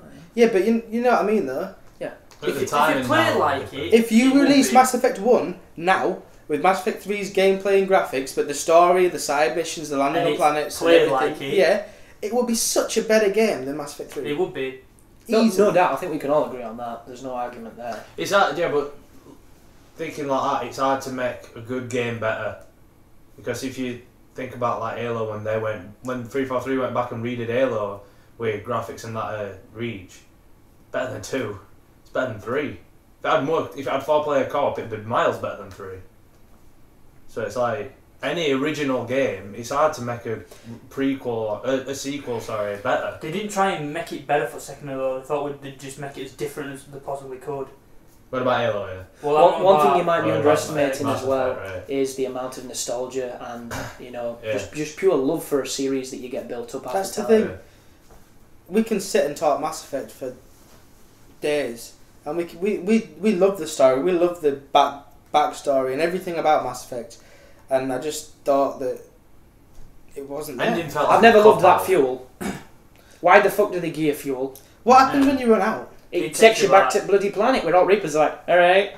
And then how do you get out if there's no fuel depot? You've on got the to planet? go to a mass relay to go to a place that has a What fuel if depot. there is no mass relay? Oh, it takes you back to Oh, the there's mass- always a mass relay. You can't just get stuck in space. It's not like that. Oh, they take you to the mass. Yeah, relay. they take you to the one that takes you somewhere to get petrol. Oh, that removes the fear of running out of petrol. Yeah, it's but just annoying when you're trying to get to this system and you and it fucking takes you back. And you're literally never a millimetre away from landing in that cluster, and it's just like Even if you let go of the arrow and you're just gliding, it still takes petrol off you. it's dog shit. It's dumb. It takes I more. don't It takes the same amount. Right, naturally, I think all of us like said the first one's the best. What do you think's better, 2 or 3? 2. 2 Other than the graphics. by far. Even though I'm so aggravated with 2 because no matter what I do, somebody dies in the suicide mission. I don't understand why. Kasumi. Fuck Kasumi, we're She telling fucked it up. Yeah, but because Kasumi... I'm not going back 4 hours, and I know 4 hours is not a lot in a Mass Effect game. I'm not going back and fucking doing it again. Fuck that. But out of 2 and 3, 2's miles superior. How about 1? I've got one. Oh, alright. I just haven't played it yet. What do you think, Kenny? What, 2 or 3? Yeah. Oh, I don't know. Because I know you're obviously more conflicted than we are with that. I think I'd say they're about par, so I really like 3. And I thought 2 were a little, like, very disappointing with side quests and stuff. I think 3 did more side quests. But I would like to see you go back and play it and see how you feel. I'm not- I haven't played it in a while because I'm I'm saying, and I am going to go back, but for everything I remember, Mass Effect 2 had significantly more things to do than 3 has. I think Because why would it take me 35 hours to 100% it as opposed to 25 on the other one? I can't have spent 10 hours flying around the universe singing. You did do a lot. I am a real American. Yeah, Well, but the well, scanning mine- planets took a while, to get your resources up and stuff. Maybe. Don't know, they seem About like 10 so hours much more. Seem like a lot more than that. The best thing about Mass Effect 2, that unless you had the best thing about Mass Effect 2 is because of the loyalty missions. All the pre-order incentives, I think that were glorious. Because of the loyalty missions, you got invested with the characters, like you say. And 3, if 2 wasn't already there, so you weren't already invested, 3 doesn't do any of that. I couldn't give a fuck about new characters, so second that. Why ain't there any new characters? Because 2 fucking people that are both as flat as a piece of cardboard. No, I'm sorry. What about if they'd got to a point and said, pick this person or this person to come here, other person's got to do something, pick this one. What? Yeah, one goes to the Crucible. Because they're similar. Yeah. Why weren't a Rogue Reaper? It's like, I will join you, Shepard, Commander Shepard. I have 2 ships. Why is there no team? Oh. There's what, 6 But that makes sense. It's fucking Mass Effect 1 with DLC characters. They got a team in that game. Yeah, it's literally, if like you say, if you got to a point where it was like, there's a character from Mass Effect 1, there's a character from Mass Effect 2, one of them has to go and help on the Crucible to, like, defend it or help make it better with the tech or whatever, and one of them you can take with you on the Normandy. Why so that you visit the Crucible? Why wasn't that not another hub to do missions? That should have been another Citadel mission. Citadel world. It should have. Why couldn't you go back to fucking Omega and all the nightclubs Omega and were awesome. And stuff? I liked Omega. Instead you get Purgatory, a club with nothing to do in it, except for listen to your buddies talk. Oh, I want to dance, Joker. Do you really? Well, you shouldn't have fucking brittle bone syndrome, should you? Twat. Fall down on that dance floor, break your rib. See, when I don't think about it, I love this game. Yeah, but as soon as you start thinking about it, it just it's a punch in the gut. It makes me want to cry. I wonder what response we'll get to this. There's a lot of people that that say, how come if you loved it so much you actually rip on it it's for because about 2 it's hours? like we said earlier, we love it, but I think it's we love it more we can criticise. Exactly. If you didn't love this series, if you didn't love this game, you would not talk for 3 hours about what... You ain't got this kind of investment. No. It's like what I've been saying on my guide, because a lot of people are taking what I say on my videos in the commentaries as negative criticisms. Yeah. And the criticisms are negative, but it's not coming from a negative place. It's coming from a place that wanted to see better. Yeah. I didn't put 50 quid down to buy this game the day it came out because I thought it was going to be a bad game. I'm not that person. I wanted it to be the best game. I wanted Ninja Gaiden 3 to be the best game. You want a series of games to naturally progress and get better. Yeah. That's what you want. But and you want the end of the trilogy to do the series justice. That's all we wanted. I don't know. It's just... That's the thing. Before it came out, we were so stoked for this game to come out. It was like, this is going to be amazing. Well, it's like I said... Well, I might have said it in a podcast, I think. My game of this year, I expected it to be Mass Effect 3. But after ending... I mean, I love the game, but after ending, and after all the criticisms we've got with it, I know now that Mass Effect 3 will not be my game of the year. And that's disappointing. It is, it's awful. So, Borderlands 2. Well, there's a couple of games now that I think might be after this, but until I played Mass Effect 3, I thought they didn't even have a look in. And that's what I don't get about all the reviews. Who are these people reviewing these games? What are they fucking playing? It's nothing but... A lot of these people pros. reviewing these games are new people to the series of that game, or just playing it for that one game. And they're playing it to sell it to other people. They're not playing it from fans' point of view. And let's be fair, who's going to fuck with EA? They're not going to put 1 out of 10 in some other... Hell no. It's not even about 1 out of 10. It's about I've just read 5 pages and they've not mentioned once that this is lacking in areas that the other games had. If you did a review on Mass Effect, you won't give it a low score. You give it a score 8.59. But you're gonna shit on it as well because of the things like as a fan you are not happy. It's like when they've got the section on the start of at the start of a critique thing. It's like pros and cons. It's like good gameplay, good this. What's bad? It's missing this. It's missing this. It's missing this. They'll not do it. They'll not do it. I'd need a full fucking page, me, for cons. It's just... At a point, you're just being hypercritical and you're being picky, but I'm sorry. This is your 3rd game. At a point... I've had, a 7-year investment in this series. I have the right to be picky. At a point, the the people that are looking at the finished, well, not the finished game, but the game once they're nearly done, and it's like, we're going to release this game. Who didn't think, let's look back at Mass Effect 1. Let's look back and see why the people that are playing this game love this game. Because there's nothing in it. Well, it's like a lot of these criticisms. People could say that this is personal because it's coming from a personal perspective, but even objectively, you're telling me Mass Effect 3 doesn't have these glaring flaws that people... Maybe if you've never played one before, you don't see them. But one planet to land on, are you fucking high? That is not story related. It's like Final Fantasy 13. It's exactly what it is. Only... is significantly worse. Yeah, you know where I'm coming from though. Yeah, it is that feeling of we've come from this to this. Only, I think that is not a bad example, but it's nowhere near. It's an over the top example, yeah. But at the same time, it's like they're trying to move on to get more of an audience instead of looking back and thinking, what did our audience love about our other games? They've not looked back and thought, why have we got this big audience of people? They're thinking, how can we get more people? And they've got to, because that's why they make it, because at the end of the day, it's money. That's exactly what it is, because rather than looking back and saying, we'll put this back in because people loved it, they're thinking, we'll put in a multiplayer because we'll get more people. Syndrome, that's what that is. It's exactly what it is. It's like, if we put in a multiplayer, we'll get this many more people. If we put back in that you can land on more planets, we might keep a few people. That being said, though, you know this co-op, if it had more levels, if it had customization, if it didn't end at wave 10, if there was more weapons, if there was more options, choices, things you could do, I think it'd be really, really good. But at the same time, as soon as they put on their box multiplayer, it doesn't matter what it is, how short it is, they've got it in there. That's all they needed to do. Yeah, and you can't help thinking the time and the resource they spent building that multiplayer could have gone into the parts that are lacking. And there were another team that did multiplayer. Do you know the biggest bonus about multiplayer for me? There's hardly any achievements linked to it. It's pretty good. It's like Assassin's Creed multiplayer. Oh, let's put a load of achievements linked to it. That being said, though, would you really mind on Mass Effect? Because you can play it on your own, you can play it with friends, and it is not bad. Like we wouldn't, but a lot of fucking people would. Oh, yeah. And I'm pretty sure they're scared that no doubt. No doubt. But there are also people that will avoid a game because of achievements. And those people are fucking idiots. It's like...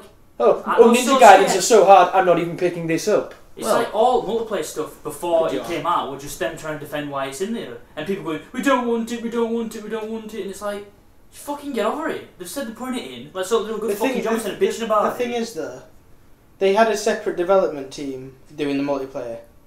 Then why have they put it in the single player instead of making the single player better? Why is it 6 maps?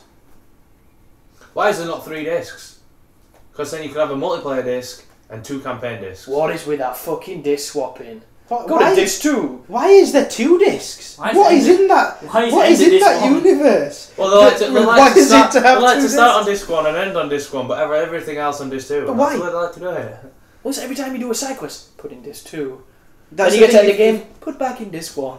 If you do the start of that game, like I did it, like where you do this side mission before you do any main missions, you swap that disc 2, yeah. Fucking loads. If you don't touch any of the side missions and you stay on the normal stuff, you don't hit disc 2 until really near the end. And then I hit disc 2 fairly early and then didn't have to go back to disc 1 until the end of the game. That's because weird as shit. Because when I did the side missions, I did them as soon as I got off the Citadel.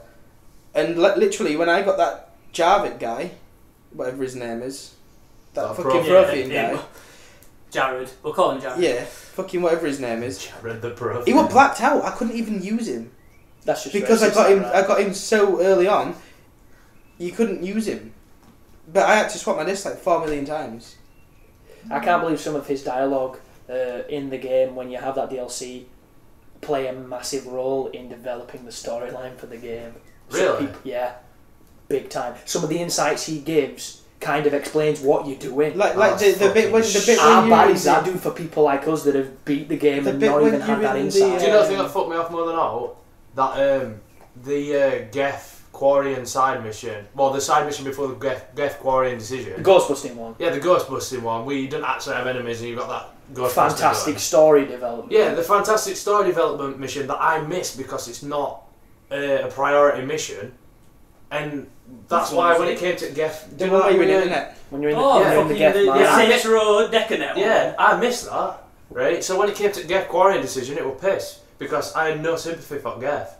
But that's because I didn't do the side mission. If this side mission were a priority mission, which explains more of the story, then I would have had an harder time saying, yeah, just kill Geff because I don't like him. My favourite part of the game, that, because it's pure story. Yeah. And there's that contrived nonsense with the ghost busting gun. Why is it not priority? If you miss it like I did, you miss out on a massive chunk of the history of the Quarry and Geff war. Yeah.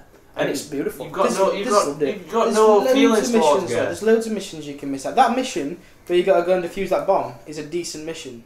That's not a main mission. Same when you save the Admiral. That's actually a pretty fun one, that when you're sneaking on that cliffside, shutting down them Geff guns. That's what I did instead of the other. That's what I did instead of Geff Quarry mission. And if you do that first, it cancels it. Yeah, and it completely loses it. Yeah, and I enjoyed this. Like, I picked up a javelin sniper rifle. I've never had this before. Bag of shit, but it might have been good. Yeah. And I had a lot of fun. You got that dude who's dying. I'm Renegade's like whatever. Yeah, there's a fucking mission I've not played. Why is there not more like this? You play it a different way, you're like, wow, this is a different game. Yeah.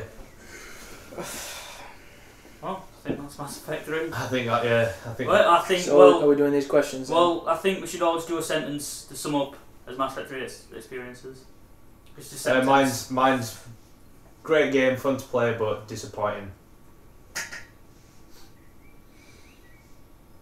Disappointing. Just. You know what? Before we did this podcast, I loved that game. Yep. Fucking bastard. That's what sucked about my guide. I had to analyse it through playing it that severely. I've got a flawed but brilliant game. Just, there could have been more. There should have been more. There's no reason why there wasn't more. So in summary, it's basically a brilliant game, but just disappointing from a fan's point of view. Where's the story? And mine would be Shepard.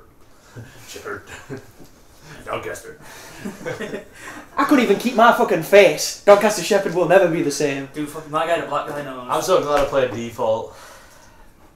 Right, here we go. We've got quite a few of these. I've got some questions to do. Yeah. So this one is from Jolly343. Hello. Hey mate, one question. Is Mass Effect 3 good? We're not done yet, Yo dog, I heard. I mean, Mass Effect 2 got me deep involved into the game. I beated it many times and bought almost all DLC. Is Mass Effect 3 the same? I mean, is it as good as Mass Effect 2? Thanks. No. Right. Okay. If you've got to this point, next question. If you've got to this point in the podcast and you don't know the answer, you now know that answer. So the next one is Jolly343 again, sharing his wisdom. Is it the same as Mass Effect 1? Oh no, my bad. That's the same question. I'm just bad. Right. So, this is an interesting one. We've got this from Sweeping Hamster. I assume this is for the podcast because it's about the ending. So we've got, what do you think of the Mass Effect 3 ending? There's been a lot of controversy over it. People are saying it's way too bleak, gives no resolution. So much so that they're starting an entire movement to try and get BioWare to retcon it without DLC or whatnot. Pretty much answered that. Yes. Almost every single way. I'm just going to say now, they're not going to change it. Yeah. They're admitting they're wrong. For a company to turn around and say, yeah, we're wrong, we'll change ending just to please fans. What happened basically, you've shown you've got no backbone. What happened with the Fallout thing then? Was that complaints that made them change it, or did they just do that in DLC on their own? They didn't really change it. They kind of continued. They extended it, yeah. But that's because people said it was shit and said it shouldn't end. To get more meaning, And Bethesda, listen to people. So this next question's from Bazinga, and this is the one that we missed last week, so it's a bit random topic. So blame Lummy. And these are some interesting ones actually. I didn't even know it last week. You were reading the questions and you missed the thing. I Admittedly, it's not your fault, dude, because she named them wrong. I apologise for that one. But she got a bit upset, so we'll do it now. I do apologise. So the first one is kind of vague, but how long have you been a gamer? How long? Yeah. Mine's fairly easy. That's 8 years as a proper gamer. Because up until the point of Halo 2, which was roughly 8 years ago I think, I wasn't that big of a gamer at all. I used to go out and seek sun. Well, what she means is when you played games, because back when I was super young, I played games when I came in after playing football all day. And you're still a gamer. That's the thing. I wouldn't.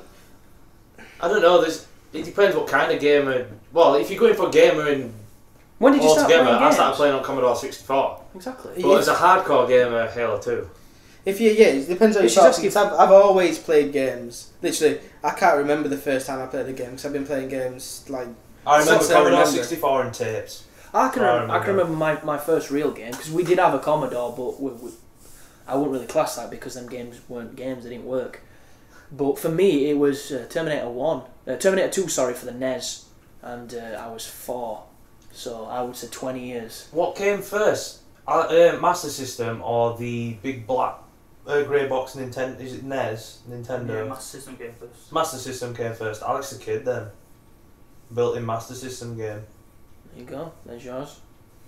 That's my earliest memory of a game. Like, I can actually remember bosses and levels and stuff. I remember Alex mine. the Kid. It was on my 5th Christmas, and I got a Super Nintendo with Starwing, and pretty much since then, so 18 years. Wow. Well, I remember playing like shitty games on my PC with my dad and stuff, but the first like proper, I don't know, because it's hard to say. I did have Bonanza Brothers. I did have like a Sega and a NES and stuff, but I'd say the first time I was actually like I would prefer to play games than do other things was probably my Dreamcast, when I got my Dreamcast, which probably it's a lot later than your guys, I would have said. Cause it's not a competition, dude. She's just wondering. I don't know, because I wouldn't even. You're younger and all, kind of a little bit. You what? You're a little bit younger as well, so. Well, that's true, but I wouldn't even. I got my 360, like I said to you. I got my 360, my first ever next gen, second gen console, whatever they call them. I got it when World at War came out. That was my first. That was when I. And then I didn't even start gaming properly till, like maybe 2-3 months after I bought it. So I've been gaming a lot less time than. That was later than when I bought my Xbox, and I was late to that race. 5 days after it got released, I had my 360. That's why you're like fucking 6 years on that thing, aren't you? I've got. I think it was 5 days after it got released. We're within the same like couple of weeks, definitely, but I'm pretty sure it was 5 days. I think I'm on 3, maybe 4 now. I don't know. I think I'm 4 as well. I'm about to hit 7 year. I wish I'd have got it back then, but I look back at stuff I was doing. Actually, my tag would sorry to interrupt, but my tag would be older if I kept the original. Because when I got my 360, I wasn't online, so I actually got live late. So my tag would actually be older than what it is. So when I bought my Xbox 360, I had no intentions of going on live. Knew what it was, wasn't interested. Just because to show how our perspective changes. Definitely. I went straight for Wii. What a fucking stupid choice that was. Dude, we were Nintendo fans back then. Yeah, fucking, I know what Nintendo did. We were fucking everything for people like us. They broke our hearts. All mums have got DSs, isn't that fun? Yeah, fuck them. Next question comes in from my girlfriend. Because she's an avid watcher of the podcast and she's got some pretty interesting shit coming out. So we've got, how often do you get to see / spend time with other possibly non-gaming friends or your girlfriends when a new game comes out? And do they get annoyed by new games taking your time? How good is that for a fucking question? Because I think we've all had that situation. Yeah. I don't get to play new games as often as I like because my girlfriend demands my attention. Simple as. I've got one bad. Usually she's perfect. You have to watch what you say. Yes. Oh, I don't at all. Fucking, I'll nail this bitch to the wall. But usually she's amazing. But there was one time when I think she had a time off school, and she was staying in my bed at the time, and me and Aiden had just got Resi 5, and we were doing co-op, and I told her that, yo dog, I heard Resi 5, me and Aiden all day, and I don't think she quite understood what that meant, so she kind of felt like she'd wasted a day with me, and it upset her a bit, and it upset me a little bit, but she knew that was going to take place, because there were no way you were getting us off that, we were having too much fucking fun. Well, my best thing that's ever happened to me is Debbie made me feel that guilty about Modern Warfare 2. I didn't play it for 2 weeks, and after I bought it at midnight, it took me 2 weeks to play. Did I remember? I mocked you at uni 2 weeks to actually put the game into tray. See, that's so bad. That's such a shame. Since I broke up with my ex-girlfriend, I've had no problems at all. Did you ever have anything? Because she didn't like you talking about it. Yeah, she hated me playing my Xbox. I don't get that at all. I mean, if it's changing who you are as a person for the worst, then maybe. I mean, she didn't mind it as long as she was doing something else. But if she didn't have anything to do and I was having fun on my Xbox, it's like resentment. That's why I can only play mine when Debbie's asleep. Because when it's she's asleep or not there. Because it's like the whole thing where I'm having fun with my mates while I'm at home, and she's sat there doing uni work, and she's like, "Well, why aren't you spending time with me?" Well, you kind of sat next to me, so indirectly I am. But yeah, since then I've had no problem. Yeah, you're a free agent. Well, with me, it's the thing of I see her once a week, just at weekends, so it's not an issue really. When it gets to end of aside week, from when you want to play the game and you aside from you taking a week to finish Mass Effect 3, I don't care. But I'd fucking pick my girlfriend with Mass Effect 3 any fucking day. It's a pretty good choice. It's just I ain't got occasionally, yeah, that is a little bit. It's a little bit annoying that I've got to go to my girlfriend's at that. But at the end of the week, I want to see her above everything else, and I want to go to Nottingham and spend time with her. I want her to come here and spend time with her. At the end of the week, I ain't seen her in a full week, and I'd prefer to do anything with her than play any sort of game. So it don't really affect me at all. I'm only one that sees. I see Debbie every day. I ain't got a choice of that. I see her every day, and I'm not saying I choose games over Debbie. That's not the point at all. But when a new game comes out and I'm excited about playing, shut up. I'd choose a game over all your fucking girlfriends. when a new game comes out, I want to play it. That's simple as. But like I said, that's down to the fact that I see her every day. So. And we're gamers. New games come out, you want to play them.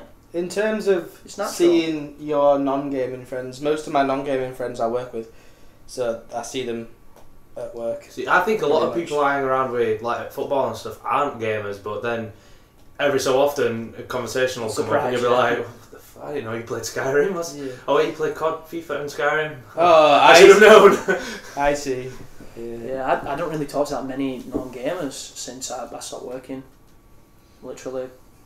I see relatives maybe that don't game, and a couple of people at uni that possibly don't, but I'm pretty immersed in gaming people. A lot of people do it now. So here we go, question number 2. She's got some good ones. If you had to introduce someone to gaming who hasn't done it before, isn't very good / isn't very interested, what game would you want them to try? Easy choice is to game a game that you feel highly invested in. Peggle. Yeah, but then there's always that moment where you're like right into it, and they're just like Rayman. They won't get stuff because of certain things for you. Like if you've got a nostalgia thing in it, they won't get it. You've got to go with a game that sort of reflects their interests. Like if you know somebody who goes to a football game every week and they've never played a game, give FIFA. That's the easiest option. Well, it's like just look at what Angry Birds has done. I think everybody's played that. Even people that have no interest in games don't know it's a game. They're just like, oh, it's that bird thing. It's pretty fun. Debbie at minute is highly invested in to draw something, which is an app on. Yes. It's on Facebook and everything, and she downloaded it because she got told about it, and every time somebody does a picture for her, she's got to guess it, got to reply. It's like Daniel's doing the same. You don't know what somebody's gonna like. That's the thing. You don't know what they're gonna be highly invested in. I mean, I if somebody said to me, "I've never played a game before," I'd say, "There you go, play Halo Anniversary, play Halo Reach," because I love them. That's what I'd do. But if you'd never played a game before, you might be like, "This is boring as shit." Exactly. it's the most criminal thing you can do. And when you can't play the game before, new gamers can't move and look. No. At all, and they can't move. And they're looking down at their pack. Exactly. If they've never played one before, so they've got no history in thinking that Modern Warfare is how every game should look and stuff. Probably Ocarina of Time. No, actually, Rayman Origins on multiplayer, cause it's the girl. You put it on girlfriend mode, you can't die on that game. That'd be a brilliant. It's all about introduction to the people, game. not just girlfriends. I know, but Prince of Persia, you can't die in that game. I would pick a Mario game, an up-to-date Mario game, maybe like Mario Galaxy or something like that. Just because it's nice to look at, it's fun, it's not too intensive. It's simple. And you can put it down. Yeah. Because when I was first introduced to Guitar Hero, I had no interest in that fucking game. I was like, that's cool, I guess. But then when I played it, it blew my mind. It was like, this is the most amazing thing I've ever seen. I want to master everything about it. So you don't know how people are going to respond to things. It's a tough question, really. It's a good question. See, I wouldn't be in that situation. I wouldn't choose a game for somebody to play. Because it's the worst thing I could. It's something that I've never done. If somebody wants to play something, I'd be like, "What do you want to play?" I would never pick a game for somebody because one, if I like it and they don't, There's a rift already. It really gets to me. It's like, how do you not like this game? And if I just can't do it. And if you pick a game that's bad, you could ruin. They might never play a game ever again. It's like when I defend Kane and Lynch 2. I get so many people that attack me for defending that game. It's like, fuck you, bro. I like that game. I won't be able to do it. But I'm in that situation right now because my dad is playing games, and every so often, like his birthday and stuff like that comes around, and I'll get him something that I think he might like, and I generally go for the first in a series so he can get more of it if he does like it. Like I got him BioShock, I got him Batman, stuff like that. I'm going to get him Dead Space because I think he might enjoy it. And he plays with headphones, does he? No, he just. Does he not? I thought he did. If he played with headphones, he'd love it. Well, my dad don't get scared. Alright. I remember shit my pants hiding behind my pillow in my bed on Turok 2 and he were playing it, and I'm like, Dad, you're not getting scared. Can't hurt you. That's his answer every time. Right. He's a dad. He's your fucking dad. He's in dad mode. That's what. Yeah, exactly. You're a dad mode. Stop being a wuss. And he's playing a lot. Like he loved Arkham Asylum. He bought Arkham City because he liked it so much, and he's just beat Arkham City. And he found it difficult because of the sandbox stuff. He didn't know where to go. He had a lot of trouble finding where it wanted him to go because he's not used to that type of game. Yeah. Because like literally, I got into gaming late, as you know, and all my mates were in the whole like Pokemon. We love Pokemon. Yeah, and I never played it for a while. And I picked one up and I was like, how the fuck do you know? Where am I supposed to fucking go? How do you know you're supposed to go there? It's like, what the fuck's going on? And that's a fairly juvenile RPG. You know what I mean? That's the sort of thing. But when you're not a gamer, you never know. When you're not a gamer and you get thrown into a game that doesn't tell you what to do. You'd had Final Fantasy 13. He'd love them linear corridors. Well, he's just got Modern Warfare 3 and he's excited for it, and I assume he's enjoying it. And he generally starts on hardened or veteran. If I tell him, he'll start if it's a bit easy and stuff because he wants to get his time with the game. It pisses him off when he dies a lot, but he prefers the challenge. Yeah. Do you know what the worst thing about dying on a game is when there's somebody there, Debbie, who sat there in the corner going, ha ha ha, I just died, oh, the guy shot you, ooh, it's so aggravating. Pretty rough. I know I'm dead, I don't need you to tell me. The big problem my dad has though, I mean, don't get me wrong, I love him to bits, but he doesn't ask me if games are good before he buys them. And this is not me wanting to take charge and bias his opinion, because he might like these games, but I might have been able to save him from the joy of Medal of Honor. And he didn't ask, and he fucking hated it, and he paid full price for that game, and you can't take PC games back, so I just feel like, Dad, ask me if it's any good. He just reads the reviews on Play. Like one of my friends, Dan, he always asks for my opinion, and it's nice that, like, even on games that I haven't played, it's nice that I know people who have, so I can relate information, and it saves people money at the end of the day. That's the basic of it. My dad's in the same situation now because he saw some games going cheap and he bought them. Yeah. He had looked at reviews seemed pretty good, so he grabbed them, but he had no reference of what it was. So he now has Assassin's Creed Brotherhood with no knowledge of Assassin's Creed 1, 2, or anything. You don't need one, you just really need two.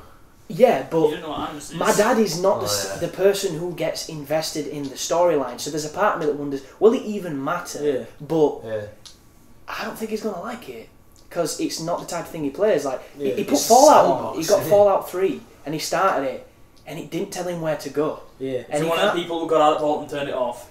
No, he had to walk, and he went to a town, but the game never says, this is what you're doing. Yeah. It's do what you want to do. And to my dad, that is a bizarre concept. He wants somebody to say, defend a missile base, kill these dudes. He needs to know where he's going. The first mission's like, find your dad, innit? And it's just like, there you go. And it lasts 90 hours if you go the long way. Because that's the only mission, pretty much. Unless you get side missions, it's like... I'm looking at more linear games for him, but he's branching out into what he can play, because I didn't even know he'd be able to do Batman. You know, because at fighting and stuff, and keyboard and things, but he's managed to do it, so maybe I'm underestimating my dad, who knows, but... Well, I mean, in terms of like what you're saying, like picking things for people, if it's my family, they don't play games, but if I talk about like my mum, if there's a CD that comes out, I know pretty well if she's going to like it or not, because I know her so well because she's my mum. In terms of just like friends or games and stuff like that, it's just completely different. I don't know. But the next question is the massive like philosophy of maybe the hidden ending is really this for Mass Effect. Oh wow. Because if you've been reading on the internet, there's some pretty good fan fictions where Liara and Shepard made a baby. Oh. I'm liking it. I see. So Would it be an Asari if they had a baby? Oh yeah, it would. Because Asaris only give birth to Asaris, even no matter what they breed. They're all banging Krogans and Fistons stuff, aren't they? She explains that in Fiston. Because Krogans can't get their own bitches pregnant. Oh right, yeah, that makes sense. Okay, so that's the end of the question section. If you did send a question in and you didn't hear it, we do apologise, but we are having issues with our recording device today, so we all apologise for that. They were read, you just may not hear them. Yeah, we did go through them, but like I say, it's just cutting off when it wants. We don't know what we've lost. So that's it. Wrap it up. So bye from all of us, and we'll see you next time around. Yeah, and we will be having a normal podcast at some time, so look forward to that one, bitches. Yeah, bit shout out to Loyalist and Penn as we started playing with them. If everybody else wants to get in some games, invite. Yeah, conquer some gold, bitches. Woo! And we hope you all enjoy Mass Effect 3 as much as we did. Yeah. And we love you all, and see you later.